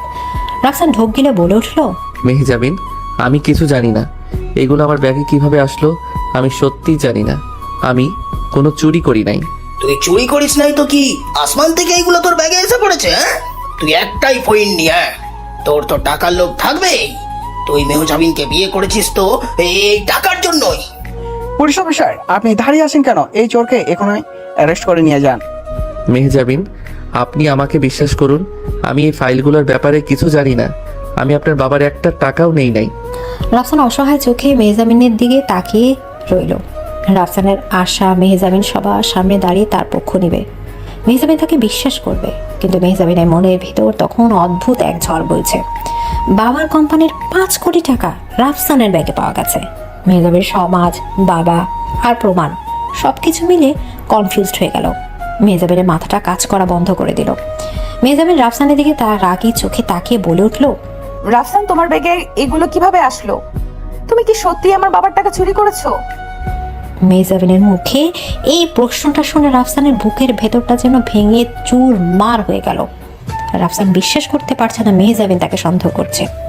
যে মেহজাবিন কাল রাতে তাকে ভালোবাসার কথা বলেছে, আজ সে তাকে চোর ভাবছে। রাফসানের চোখের কোণ দিয়ে এক ফোঁটা পানি গড়িয়ে পড়ল। রাফসান খুব শান্ত অথচ বরফের মতো ঠান্ডা গলায় বলে উঠল, মেহজাবিন, আপনি আমাকে এই প্রশ্নটা করতে পারলেন? আপনার কি মনে হয় আমি চোর? আমি কি ভাববো রাফসান? আমার চোখের সামনে প্রমাণ, তোমার ব্যাগে আমার বাবার কোম্পানির 5 কোটি টাকার চেক। তুমি যদি চুরি না করো তাহলে এইগুলো তোমার ব্যাগে আসলো কিভাবে? আমি জানি না কিভাবে এসেছে, কিন্তু আমি ভেবেছিলাম পুরো পৃথিবী যদি আমাকে ভুল বোঝে অন্তত আপনি আমাকে বিশ্বাস করবেন, কিন্তু আমি ভুল ছিলাম। মেহজাবিন, তুই এবার বুঝতে পারছিস তো এই ছেলের আসল রূপ? অফিসার, আপনি ওকে নিয়ে যান। এদিকে অফিসার রফিক রাফসানের হাতে হাত করা পড়াতে গেল। রাফসান কোনো বাধা দিল না। রাফসান শুধু এক দৃষ্টে মেহজাবিনের দিকে তাকিয়ে রইল। মেহজাবিন মুখ ঘুরিয়ে নিল। মেহজাবিন আর রাফসানের চোখের দিকে তাকাতে পারছে না। মেহজাবিনের বুকের ভেতরটা ফেটে যাচ্ছে, কিন্তু সে অহংকারে বসে চুপ করে রইল। অফিসার, আমাকে হাত করা পরানোর দরকার নাই। আমি নিজে থেকেই আপনাদের সাথে যাচ্ছি, কিন্তু যাওয়ার আগে আমি আমার স্ত্রীকে একটা কথা বলতে চাই। রাফসান আস্তে আস্তে মেহজাবিনের সামনে গিয়ে দাঁড়ালো। মেহজাবিন মাথা নিচু করে আছে।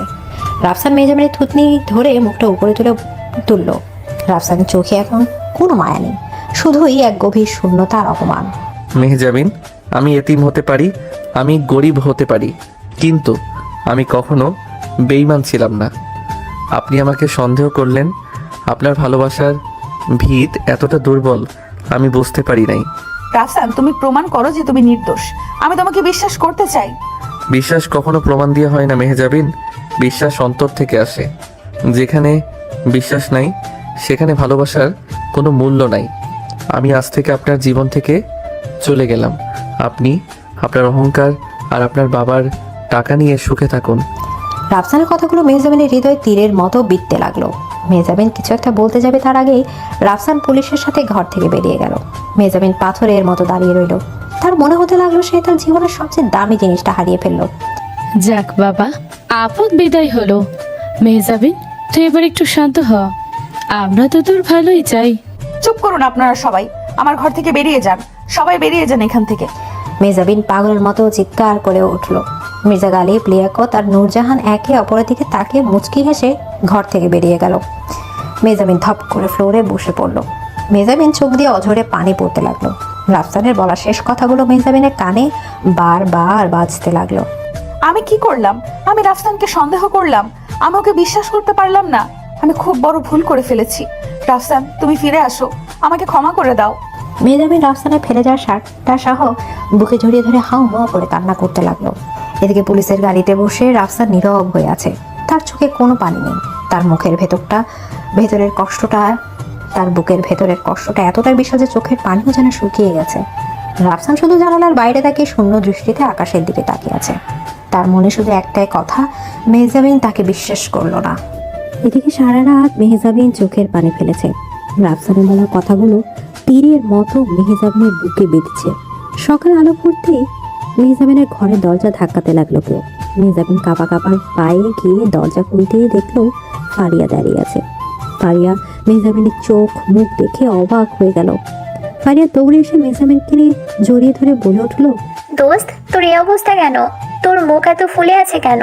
আর রাফসান ভাই কোথায়? ফারিয়া, আমি সব শেষ করে দিয়েছি। আমি নিজের হাতে আমার শোক ধ্বংস করে দিয়েছি। রাফসানকে পুলিশ ধরে নিয়ে গেছে। কি? পুলিশ ধরে নিয়ে গেছে মানে? রাফসান ভাই কি করেছে? মেহজাবিন ফুপিয়ে কাঁদতে কাঁদতে কাল রাতের সব ঘটনা ফারিয়াকে খুলে বলল। ফারিয়া সব শুনে রেগে মেহজাবিনকে ধাক্কা দিয়ে সরিয়ে দিল। ফারিয়া রেগে আগুন হয়ে বলে উঠল, তোর কি মাথায় গোবর ভরা মেহজাবিন? তুই রাফসান ভাইকে সন্দেহ করলি? যে ছেলেটা তোর জন্য সারা রাত না ঘুমিয়ে বসে থাকে, যে নিজের সম্মান বিক্রি করে না, সে তোর বাবার 5 কোটি টাকা চুরি করবে? তুই এত বড় গাধি আমি জানতাম না। আমি কি করব ফারিয়া? আমার চোখের সামনে ওর ব্যাগ থেকে চেক আর ফাইল বের হইল। বাবা, মামা, পুলিশ সবাই ওকে চোর বলছিল। আমার মাথাটা কাজ করছিল না। তোর মাথাটা কখনোই কাজ করে না। তোর অহংকার আর তোর বাবার টাকার গরম তোর চোখ অন্ধ করে রেখেছে। রাফসান ভাই ঠিকই বলেছে, তুই ওকে ভালোবাসতে পারিস নাই। তুই শুধু ওকে নিজের খেলনা মনে করেছিস। না ফারিয়া, আমি রাফসানকে ভালোবাসি। আমি ওকে ছাড়া বাঁচতে পারবো না। আমার বুকের ভেতরটা ছিঁড়ে যাচ্ছে। তুই আমাকে সাহায্য কর, ওকে ছাড়িয়ে আনতে হবে। ছাড়িয়ে তো আমি আনবই, কিন্তু রাফসান ভাই কি আর তোর কাছে ফিরে আসবে? তুই ওর আত্মসম্মানে আঘাত করেছিস মেহজাবিন। এদিকে মেহজাবিন তাড়াহুড়ো করে রেডি হয়ে ফারিয়ার সাথে থানায় চলে গেল। থানায় গিয়ে মেহজাবিন অফিসার রফিককে বলে উঠল, অফিসার, আমি রাফসানের স্ত্রী, আমি ওর সাথে দেখা করতে চাই। ম্যাডাম, উনি তো লোকাবে আছেন। আপনার বাবা ওনার নামে চুরির মামলা দিয়েছে, আমি ওনাকে ডাকছি। একজন কনস্টেবল রাফসানকে লকআপ থেকে বের করে নিয়ে আসলো। রাফসানের চুলগুলো উস্কো খুস্কো, চোখে মুখে গভীর ক্লান্তি। মেহজাবিন রাফসানকে দেখে দৌড়ে গিয়ে রাফসানের হাত ধরতে যাবে। রাফসান সাথে সাথে পেছনের দিকে সরে গেল। রাফসানের চোখে কোনো মায়া নেই, একদম পাথরের মতো শক্ত দৃষ্টি। রাফসান ঠান্ডা গলায় বলে উঠল, অফিসার, ওনাদের এখানে কেন নিয়ে এসেছেন? আমার ওনাদের সাথে কোনো কথা নাই। রাফসান, প্লিজ এমন করো না। আমি কাল রাতে একদম বোকা হয়ে গেছিলাম, আমাকে ক্ষমা করে দাও। ক্ষমা? কিসের ক্ষমা মেহজাবিন? আপনি তো প্রমাণ দেখে বিশ্বাস করেছেন আমি চোর। চোরের সাথে বড় লোকের মেয়ের কি কথা থাকতে পারে? আপনি এখান থেকে চলে যান। রাফসান ভাই, আপনি রাগ করবেন না। ও ভুল করেছে, কিন্তু ও আপনাকে সত্যিই ভালোবাসে। কাল সারা রাত ও শুধু কেঁদেছে।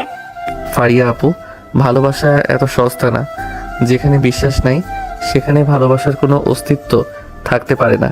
উনি আমাকে ওনার স্বামী হিসেবে কখনো মেনে নিতে পারেন নাই। আমি ওনার কাছে শুধু একটা চুক্তি ছিলাম। না রাফসান, আমি তোমাকে স্বামী মেনেই ভালোবেসেছি। তুমি আমাকে এভাবে দড়ি সরিয়ে দিও না। আমি উকিল এনেছি, আমি তোমার জামিনের ব্যবস্থা করছি। আপনার জামিনের দরকার নাই। আমি কোনো চুরি করি নাই। আইন আমাকে নির্দোষ প্রমাণ করবে। রাফসান কনস্টেবলকে বলে আবার লকআপে ঢুকে গেল। মেহজাবিন লকআপের বাইরে দাঁড়িয়ে হাউ হাউ করে কাঁদতে লাগলো। ফারিয়া মেহজাবিনকে টেনে উকিলের কাছে নিয়ে গেল। অনেক টাকা আর ক্ষমতা জোরে মেহজাবিন রাফসানের জামিনের ব্যবস্থা করলো। কিছুক্ষণ পর রাফসানকে ছেড়ে দেওয়া হলো। রাফসান থানা থেকে বের হতে মেহজাবিন বলে উঠলো, রাফসান চলো এবার বাড়িতে চলো। আপনি আপনার বাবার টাকা নিয়ে সুখে থাকুন, আমাকে আমার মতো থাকতে দিন। বাড়ি? কার বাড়ি? আমি ওই বাড়িতে আর কোনোদিন পা রাখবো না। আমার জায়গা ফুটপাতে হইতে পারে, কিন্তু আপনাদের মতো নিচু মনের মানুষদের সাথে না। ঠিক তখনই জিশান সেখানে দৌড়ে আসলো। জিশান রাফসানের ছোটবেলার বন্ধু। জিশান এসে রাফসানকে জড়িয়ে ধরে বলে উঠলো, রাফসান তুই ঠিক আছিস? আমি খবর পেয়ে ছুটে এসেছি, তোকে পুলিশে দিল কে? আমি ঠিক আছি জিশান, চলো আমাকে এতিমখানে নিয়ে চলো। আমার এখানে আর এক মুহূর্ত থাকতে ইচ্ছে করছে না। চল ভাই। জিসান ভাই প্লিজ ওকে বোঝান, ও আমার সাথে বাড়িতে না গেলে আমি বাঁচবো না। আপনি মেহজাবিন তাই না? আপনি তো ওকে ভালোবেসে বিয়ে করেছিলেন, তাহলে ওকে বিশ্বাস করতে পারলেন না কেন? আমার বন্ধুটা এতিম হতে পারে, কিন্তু ও কখনো কারো একটা টাকাও চুরি করতে পারে না। আপনি ওকে অনেক বড় আঘাত দিয়েছেন। এদিকে জিশান রাফসানকে নিয়ে সিএনজিতে উঠে চলে গেল। মেহজাবিন রাস্তার মাঝে দাঁড়িয়ে ফুপিয়ে ফুপিয়ে কাঁদতে লাগলো। ফারিয়া মেহজাবিনের কাঁধে হাত রেখে বলে উঠলো, কাঁদিস না মেহজাবিন, এখন কাঁদার সময় না। রাফসান ভাই নির্দোষ, এটাই তোকে প্রমাণ করতে হবে। তুই কি বুঝতে পারছিস না? এটা একটা ষড়যন্ত্র। ষড়যন্ত্র? কিন্তু কে করবে এমন ষড়যন্ত্র? তুই একটু ভাব, তোর বাবার কোম্পানির চেক আর ফাইল রাফসান ভাইয়ের ব্যাগে কিভাবে গেল? কাল তোদের বাড়িতে কে কে ছিল? কাল তো ছোট মা, মামা, আরমান আর রিয়া ছিল, আর দুপুরে তোফায়েল উকিল এসেছিল। এক্স্যাক্টলি, তোর মামা লিয়াকত আর তোর সৎ মা নূরজাহান রাফসান ভাইকে একদম সহ্য করতে পারে না। ওরা ওকে অপমান করার সুযোগ খুঁজছিল। আমার মনে হচ্ছে এই কাজটাই ওরা করেছে। মেহজাবিনের মাথায় যেন বিদ্যুৎ চমকে উঠলো। মেহজাবিন চোখ মুছে শক্ত হয়ে দাঁড়ালো। মেহজাবিনের চোখের দৃষ্টিতে এখন শুধু একটাই জেদ, রাফসানের সম্মান ফিরিয়ে আনা। মেহজাবিন ফারিয়াকে বলে উঠলো, ফারিয়া তুই ঠিক বলেছিস, ছোট মার মামা মিলে আমার রাফসানকে ফাঁসিয়েছে। আমি ওদের ছাড়বো না। তুই জিসান ভাইকে কল দে, আমাদের তোফায়েল উকিলকে ধরতে হবে। ফারিয়া জিশানকে কল করে সব বুঝিয়ে বলল। জিশান রাজি হয়ে গেল। তারা তিনজন মিলে তোফায়েল উকিলের বাড়ির সামনে গিয়ে অপেক্ষা করতে লাগলো। রাতে তোফায়েল উকিল বাড়ি ফিরতেই জিশান পেছন থেকে তোফায়েলকে ধরে ফেললো। তোফায়েল উকিল ভয় পেয়ে চিৎকার করতে যাবে, ফারিয়া ওর মুখ চেপে ধরলো। মেহজাবিন রেগে বলে উঠলো, চুপ একদম, একটা শব্দ করলে গলা কেটে ফেলবো। সত্যি করে বল, রাফসানের ব্যাগে চেক আর ফাইল কে রেখেছিল? আমি কিছু জানি না ম্যাডাম, আমাকে ছেড়ে দিন। জানিস না মানে? তুই কাল দুপুরে লিয়াকতের সাথে ওই বাড়িতে কি করতে গেছিলি? তুই যদি সত্যি কথা না বলিস, আমি তোকে পুলিশের হাতে দিব, আর তোর জালিয়াতের সব খবর বার কাউন্সিলে জানিয়ে তোর লাইসেন্স ক্যান্সেল করবো। এদিকে জিশানের কথা শুনে তোফায়েল উকিল ভয় পেয়ে কাঁপতে লাগলো। তোফায়েল উকিল কাঁপা কাঁপা গলায় বলে উঠলো, আমাকে ক্ষমা করে দিন ম্যাডাম, আমি কিছু করি নাই। লিয়াকত সাহেব আর নূরজাহান ম্যাডাম আমাকে টাকা দিয়েছিল এইগুলো করার জন্য। লিয়াকত সাহেব নিজেই রাফসানের ব্যাগ চেক করে আর ফাইল লুকিয়ে রেখেছিল। ফারিয়া তুই ভিডিও অন করেছিস তো? হ্যাঁ দোস্ত, ওর সব কথা রেকর্ড হয়ে গেছে। তোফায়েল তুই কাল সকালে আমাদের বাড়িতে যাবি, আর সবার সামনে তুই সত্যি কথা বলবি। যদি না যাস তাহলে এই ভিডিও আমি পুলিশের কাছে দিব, তুই সারা জীবন জেলে পচবি। আমি যাব ম্যাডাম, আমি সব সত্যি বলে দেবো, আমাকে পুলিশের কাছে দিয়েন না। মেহজাবিন তোফায়েলকে ছেড়ে দিয়ে ফারিয়া জিশানকে নিয়ে সেখান থেকে চলে আসলো। মেহজাবিনের বুকে এখন একটাই অদ্ভুত শান্তি, সে তার স্বামীর সম্মান ফিরিয়ে আনার রাস্তা পেয়ে গেছে। পরদিন সকালে মেহজাবিনদের বাড়িতে সবাই ডাইনিং টেবিলে বসে নাস্তা করছে। মির্জা গালিব, নূরজাহান, লিয়াকত, আরমান সবাই খুশি। মেহজাবিন ধীর পায়ে নিচে নেমে আসলো। মেহজাবিন চোখ মুখ একদম শক্ত। মেহজাবিন এসে ডাইনিং টেবিলের সামনে দাঁড়ালো। কি ব্যাপার মেহজাবিন, মুখটা এমন কালো করে আছিস কেন? ওই রাস্তার ছেলেটা জেলে গেছে বলে কষ্ট হচ্ছে নাকি? আহারে লিয়াকত, ওকে আর কিছু বলিস না। ও তো না বুঝে একটা ভুল করে ফেলেছিল। এখন তো ওই ভিখারির আসল রূপ বুঝতে পেরেছে। ছোট মা, আপনারা তো খুশি হবেন না। ভিখারির আসল রূপ আমি দেখেছি নাকি আপনাদের আসল রূপ আমি দেখেছি, সেটা একটু পর সবাই দেখতে পাবে। মেহজাবিন তুই কি আবুল তাবুল বকছিস? তুই নাস্তা করবি না বস? ঠিক তখনই সুমাইয়া খালা দরজা খুলতেই তোফায়েল উকিল, ফারিয়া আর জিশান ভেতরে প্রবেশ করলো।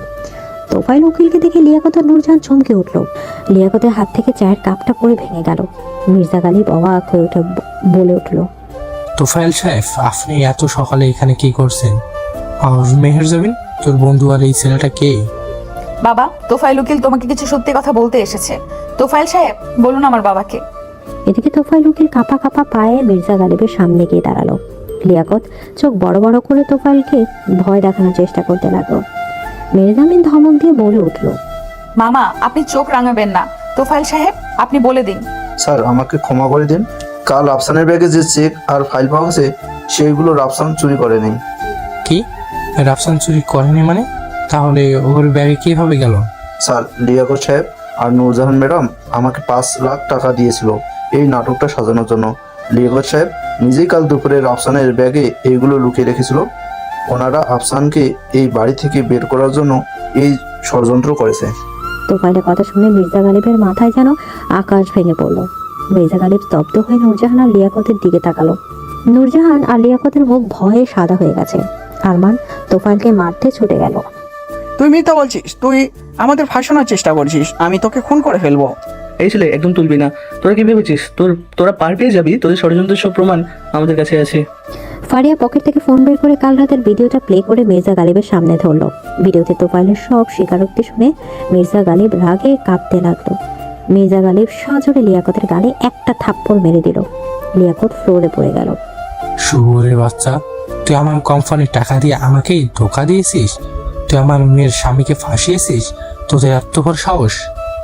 গালিব সাহেব, আমাকে ক্ষমা করে দিন। আমি লিয়াকতের কথায় প্ররোচিত হয়ে এই কাজ করেছি। আমি কিছু জানি না। চুপ করুন ছোট মা, আপনার নাটক আমি সহ্য করব না। বাবা, তুমি আমাকে রাফসানের ব্যাপারে অনেক কথা শুনিয়েছিলে। তুমি বলেছিলে ও ফকিরনি, ও টাকার লোভে আমাকে বিয়ে করেছে। কিন্তু দেখো, তোমার নিজের স্ত্রী আর শ্যালক তোমার টাকার লোভে কত বড় ষড়যন্ত্র করেছে, আর তুমি তাদের বিশ্বাস করে আমার নিরপরাধ স্বামীকে জেলে পাঠিয়েছিলে। মির্জাবিন মা, আমাকে ক্ষমা করে দে। আমি বুঝতে পারি নাই এরা এত বড় শয়তান। আমি রাফসানকে অনেক বড় ভুল বুঝেছি। তোমার ক্ষমা চাওয়ার জায়গা আমি না বাবা। তুমি যার সম্মান নষ্ট করেছো তার কাছে গিয়ে ক্ষমা চাও। আর আমি এই বাড়িতে এক মুহূর্তও থাকবো না। যে বাড়িতে আমার স্বামীর কোনো সম্মান নেই সেই বাড়ি আমার জন্য জাহান্নাম। মেহজাবিন রাগে গজ গজ করতে করতে উপরে চলে গেল। নিজের জিনিসপত্র আর রাফসানের ফেলে যাওয়া শার্টটা ব্যাগে গুছিয়ে নিল। মেহজাবিন ব্যাগ হাতে নিচে নেমে আসলো। মির্জা গালিব মেহজাবিনের রাস্তা আটকে দাঁড়ালো। মেহজাবিন, তুই কোথায় যাচ্ছিস? তোমাকে ছেড়ে যাস না মা। আমি এদের পুলিশে দেব, এদের এই বাড়ি থেকে বের করে দেব। বাবা, তুমি ওদের যা ইচ্ছা তাই করো, কিন্তু আমি আমার স্বামীর কাছে যাচ্ছি। আমি ওর কাছে ক্ষমা চাইতে যাচ্ছি। যদি ও আমাকে ক্ষমা না করে তাহলে আমি সারা জীবন ওর বাড়ির দরজায় বসে থাকবো। তা ওই অহংকারের প্রাসাদে আমি আর ফিরবো না। মেহজাবিন মির্জা গালিবকে পাশ কাটিয়ে ফারিয়া আর জিশানকে নিয়ে বাড়ি থেকে বের হয়ে গেল। মির্জা গালিব ফ্লোরে বসে হাউমাউ করে কাঁদতে লাগলো। লিয়াকত আর নূরজাহান ভয়ে জড়সড় হয়ে দাঁড়িয়ে রইল। এদিকে এতিমখানার রাফসান নিজের ঘরে বসে ক্যানভাসের দিকে তাকিয়ে আছে। ক্যানভাসে মেহজাবিনের সেই হাসি মুখের ছবিটা আঁকা। রাফসানের চোখের কোণ দিয়ে এক ফোঁটা পানি গড়িয়ে পড়লো। রাফসান মনে মনে ভাবতে লাগলো, মেহজাবিন, আপনি আমাকে এত বড় আঘাত কিভাবে দিতে পারলেন? আমি তো আপনাকে নিজের জীবনের চেয়েও বেশি ভালোবেসেছিলাম। আপনার একটা অবিশ্বাস আমার সব স্বপ্ন ভেঙে চুরমার করে দিয়েছে। আমি আপনাকে কখনো ক্ষমা করতে পারবো না। রাফসান ক্যানভাসটা কাপড় দিয়ে ঢেকে দিল। রাফসানের বুকের ভেতরটা হাহাকার করে উঠল। সে জানে মেহজাবিনকে ছাড়া তার জীবনটা একদম শূন্য, কিন্তু তার আত্মসম্মান তাকে মেহজাবিনের কাছে ফিরে যেতে বাধা দিচ্ছে। ঠিক তখনই মেহজাবিন এতিমখানার দরজায় এসে দাঁড়ালো। মেহজাবিনের চোখে পানি, কিন্তু মুখে একটা অদ্ভুত শান্তি। সে তার ভালোবাসার মানুষকে নির্দোষ প্রমাণ করেছে। এখন শুধু রাফসানা অভিমান ভাঙানোর পালা। এদিকে মেহজাবিন কাঁপা কাঁপা পায়ে এতিমখানার ভেতরে প্রবেশ করলো। ওর চোখ মুখ কান্নায় ফুলে আছে। রহমত চাচা মেহজাবিনকে দেখে দৌড়ে আসলো। রহমত চাচা অবাক হয়ে বলে উঠলো, মা মেহজাবিন, তুই এত রাতে এখানে? তোর এই অবস্থা কেন মা? কি হয়েছে তোর? চাচা, আমার রাফসান কোথায়? ও কি এখানে এসেছে? আমি ওর কাছে ক্ষমা চাইতে এসেছি চাচা। আমি অনেক বড় পাপ করে ফেলেছি। রাফসান তো সন্ধ্যায় এসেছে, এসে নিজের ঘরে দরজা বন্ধ করে রেখেছে। আমি কতবার ডাকলাম, ও কিছু খায় নাই। ছেলেটার চোখ মুখ দেখে মনে হলো কেউ যেন ওর বুক থেকে ওর জানটাই কেড়ে নিয়েছে। তুই কি কিছু করেছিস? আমি ওর বিশ্বাস ভেঙে দিয়েছি চাচা। আমি ওর সম্মানে আঘাত করেছিলাম। আমাকে ওর ঘরে নিয়ে চলো চাচা। আমি ওর পায়ে ধরে ক্ষমা চাইবো। রহমত চাচা দীর্ঘশ্বাস ফেলে মেহজাবিনকে রাফসানের ঘরের দিকে নিয়ে গেল। ঘরের দরজা একটু খোলা ছিল। মেহজাবিন আস্তে করে দরজা ঠেলে ভেতরে ঢুকলো। ঘরে কোনো আলো নেই, শুধু জানালার ফাঁক দিয়ে চাঁদের আলো এসে পড়ছে। মেহজাবিন দেখলো রাফসান ফ্লোরে বসে আছে ক্যানভাসের সামনে। ক্যানভাসটা সহ একটা কাপড় দিয়ে ঢাকা। রাফসান এক দৃষ্টি সেদিকে তাকিয়ে আছে। মেহজাবিনের কাপা গলায় বলে উঠলো, রাফসান। মেহজাবিনের কণ্ঠ শুনে রাফসান চমকে উঠলো। রাফসান সাথে সাথে উঠে দাঁড়ালো। রাফসানের চোখের দৃষ্টি একদম কঠিন হয়ে গেল। রাফসান রাগী গলায় বলে উঠল, আপনি এখানে কেন এসেছেন মেহজাবিন? এইটা একটা এতিমখানা, এখানে আপনাদের মতো বড়লোকদের কোনো কাজ নাই। আপনি এখান থেকে চলে যান। রাফসান প্লিজ আমাকে তাড়িয়ে দিও না। আমি জানি আমি খুব বড় ভুল করেছি। আমি তোমার ব্যাগে ওই চেক আর ফাইল দেখে মাথা ঠিক রাখতে পারি নাই, কিন্তু আমি সব সত্যি বের করেছি রাফসান। সত্যি? কিসের সত্যি মেহজাবিন? সত্যি তো এইটা যে আপনি আমাকে একটা মুহূর্তের জন্য বিশ্বাস করতে পারেন নাই। আপনার বাবার 5 কোটি টাকা আমার ভালোবাসার চেয়ে অনেক বড় হয়ে গেছিল, তাই না? না রাফসান, এমন কথা বলো না। আমি লিয়াকত মামা আর ছোট মাকে ধরেছি। তোফায়েল উকিল সবার সামনে সত্যি কথা স্বীকার করেছে। ওরা তোমাকে ফাঁসানোর জন্য ওই কাজ করেছিল। আমি বাবা আর ওই বাড়ির সব ছেড়ে চিরদিনের জন্য তোমার কাছে চলে এসেছি। আপনি কি ভেবেছেন আপনি এসে বলবেন আর আমি সব ভুলে আপনাকে বুকে জড়িয়ে নিব? আপনি আমার আত্মসম্মান নিয়ে খেলেছেন মেহজাবিন। আপনি সবার সামনে আমাকে চোর ভেবেছেন। আমি এতিম হতে পারি, কিন্তু আমার একটা বুক আছে, সেখানে অনেক কষ্ট হয়। এদিকে রাফসানের কথাগুলো মেহজাবিনের বুকে তীরের মতো বিঁধতে লাগলো। মেহজাবিন দৌড়ে গিয়ে রাফসানের হাত দুটো জড়িয়ে ধরলো। মেহজাবিন হাউ মাউ করে কাঁদতে কাঁদতে বলে উঠলো, আমাকে শাস্তি দাও রাফসান। তুমি আমাকে মারো, আমাকে বকো, কিন্তু আমাকে তুমি এভাবে দূরে সরিয়ে দিও না। আমি তোমাকে ছাড়া বাঁচতে পারবো না রাফসান। আমার দম বন্ধ হয়ে আসছে। হাত ছাড়ুন আমার। আপনি বাঁচবেন কি মরবেন তাতে আমার কিচ্ছু যায় আসে না। আপনি আমাকে ভালোবাসেন নাই, আপনি শুধু আমাকে আপনার বাবার বিরুদ্ধে একটা ঢাল হিসেবে ব্যবহার করেছেন। না রাফসান, আমি তোমাকে সত্যিই ভালোবাসি। আমি তোমাকে ছাড়া একটা মুহূর্তও থাকতে পারবো না। আমি তোমার জন্য সব ছেড়ে এসেছি। আমার আপনার এই বড়লোকি ভালোবাসার কোনো দরকার নাই।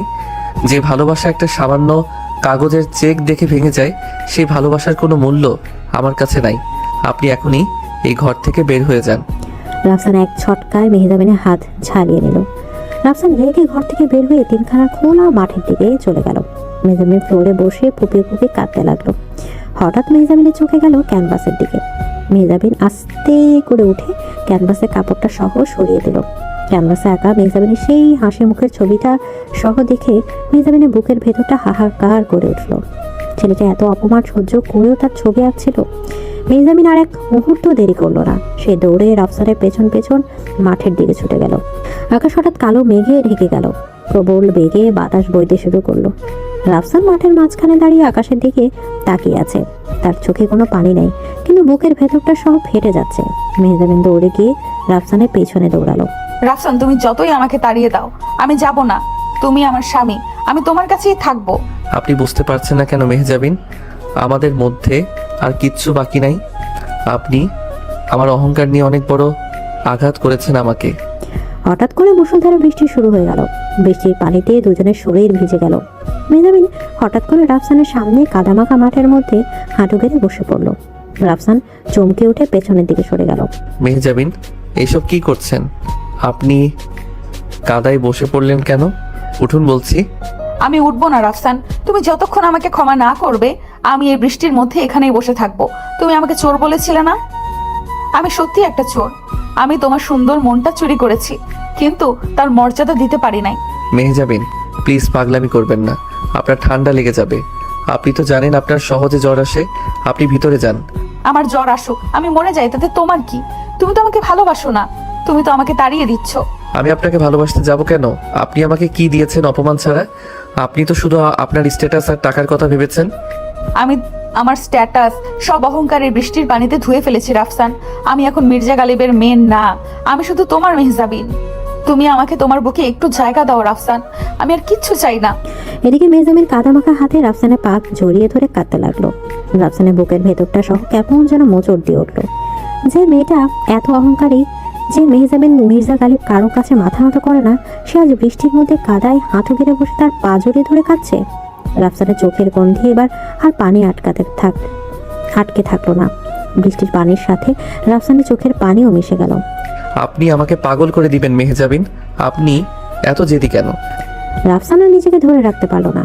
রাফসান হাঁটু গেড়ে বসে মেহজাবিনকে দুই হাতে শক্ত করে নিজের বুকের সাথে লেপটে ধরলো। মেহজাবিন রাফসানের বুকে মুখ লুকিয়ে হাউমাউ করে কাঁদতে লাগলো। রাফসান মেহজাবিনের মাথায় হাত বুলিয়ে দিতে লাগলো। আমি আপনাকে কিভাবে দূরে সরিয়ে দিব মেহজাবিন? আপনি তো আমার নিঃশ্বাসের সাথে মিশে আছেন। আপনি যখন আমাকে সন্দেহ করেছিলেন, আমার মনে হয়েছিল আমি মরে গেছি। আমাকে ক্ষমা করে দাও রাফসান। আমি আর কোনোদিন তোমাকে অবিশ্বাস করব না। তুমি শুধু আমাকে তোমার সাথে থাকতে দাও। আমি আপনাকে অনেক আগেই ক্ষমা করে দিয়েছি, কিন্তু আমার খুব কষ্ট হচ্ছিল। আমি ভেবেছিলাম আপনি আমাকে সত্যি একটা খেলনা মনে করেন। তুমি আমার খেলনা না, তুমি আমার জান রাফসান। তুমি আমার বেঁচে থাকার একমাত্র কারণ। রাফসান মেহজাবিনের কপাল থেকে ভেজা চুলগুলো সরিয়ে দিল।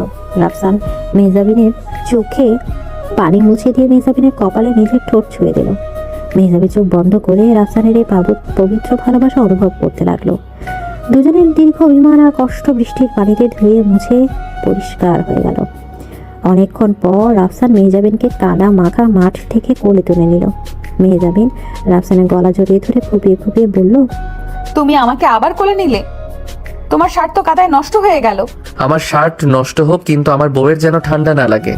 আপনি তো একটা আস্ত অবুঝ মেয়ে। তুমি আমাকে বকছো?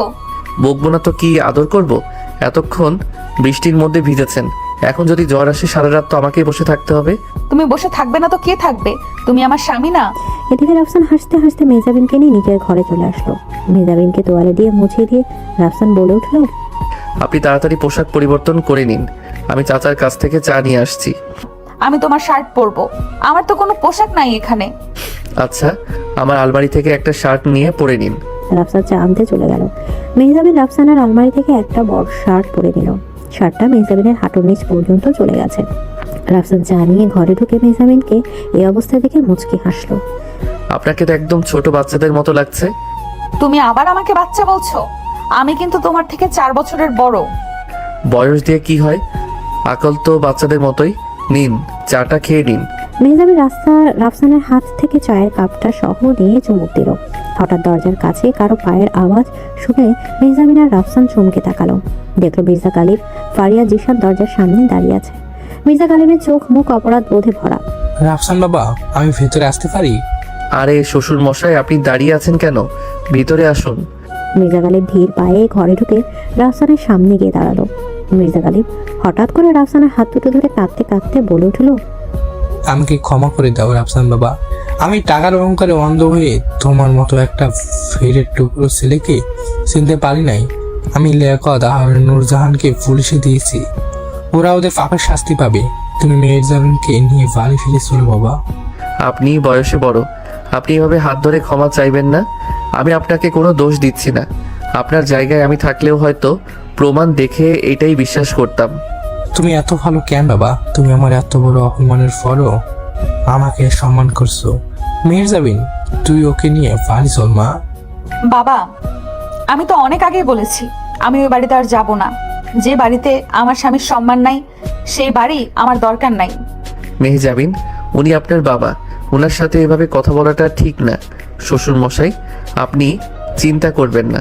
আমি মেহজাবিনকে নিয়ে কয়েকদিন পর আপনাদের বাড়িতে যাব, কিন্তু এখন আমরা নিজেদের মতো করে একটা ছোট সংসার শুরু করতে চাই। তুমি যা ভালো মনে করো বাবা, আমি তোমাদের কোনো জোর করবো না। তোমরা ভালো থাকো, এটাই আমার শান্তি। মির্জা গালিব রাফসানের মাথায় হাত বুলে দোয়া করে দিয়ে চলে গেল। ফারিয়া জিশান হাসি মুখে বিদায় নিল। ঘরটা আবার নিস্তব্ধ হয়ে গেল। রাফসান দরজা বন্ধ করে মেহজাবিনের কাছে এসে দাঁড়ালো। তুমি বাবাকে বলে দিলে আমরা আলাদা সংসার করব। আমরা কোথায় থাকবো রাফসান? আমি আর্ট বিক্রি করে অনেক টাকা জমিয়েছি। আমরা ছোট একটা ফ্ল্যাট ভাড়া নিব। আপনি কি আমার সাথে সেই ছোট ফ্ল্যাটে থাকতে পারবেন? আমি তোমার সাথে গাছের নিচেও থাকতে পারবো রাফসান। আমার শুধু তোমাকে চাই। রাফসান মেহজাবিনকে 2 হাতে পাজা করে কোলে তুলে নিল। মেহজাবিন লজ্জায় লাল হয়ে রাফসানের বুকে মুখ লুকালো। রাফসান মেহজাবিনকে বিছানায় শুয়ে দিয়ে মেহজাবিনের চোখের দিকে গভীরভাবে তাকিয়ে রইল। মেহজাবিন, আপনি জানেন আপনি হাসলে আপনাকে পৃথিবীর সবচেয়ে সুন্দর মেয়ে মনে হয়। তুমি এত রোমান্টিক কথা কোথা থেকে শিখলে রাফসান? আমি শিখি নাই, আপনার ভালোবাসা আমাকে শিখিয়ে দিয়েছে। রাফসান আস্তে আস্তে মেহজাবিনের কপালে, চোখে আর গালে চুমো দিতে লাগলো। মেহজাবিন চোখ বন্ধ করে রাফসানের আদরে নিজেকে সঁপে দিল। মেহজাবিনের মনে হলো সে যেন তার জীবনের সব সুখ একসাথে পেয়ে গেছে। রাফসান মেহজাবিনের কানের কাছে মুখ নিয়ে ফিসফিস করে বলে উঠল, আই লাভ ইউ মেহজাবিন, আমার অহংকারী বউ। I love you too Rafsan, আমার শান্ত জান। এদিকে রাফসান মেহজাবিনের ঠোঁটে জোড়া নিজের দখলে নিয়ে নিল। মেহজাবিন ও রাফসানের গলা জড়িয়ে ধরে ভালোবাসার সাড়া দিল। দুজনের দীর্ঘদিনের জমানো ভালোবাসা আজ পূর্ণতা পেল। কোনো অহংকার, কোনো স্ট্যাটাস, কোনো বয়স আজ তাদের ভালোবাসার মাঝে বাধা হয়ে দাঁড়াতে পারলো না। এভাবেই শুরু হলো মেহজাবিন আর রাফসানের নতুন জীবনের একটা সুন্দর পথ চলা।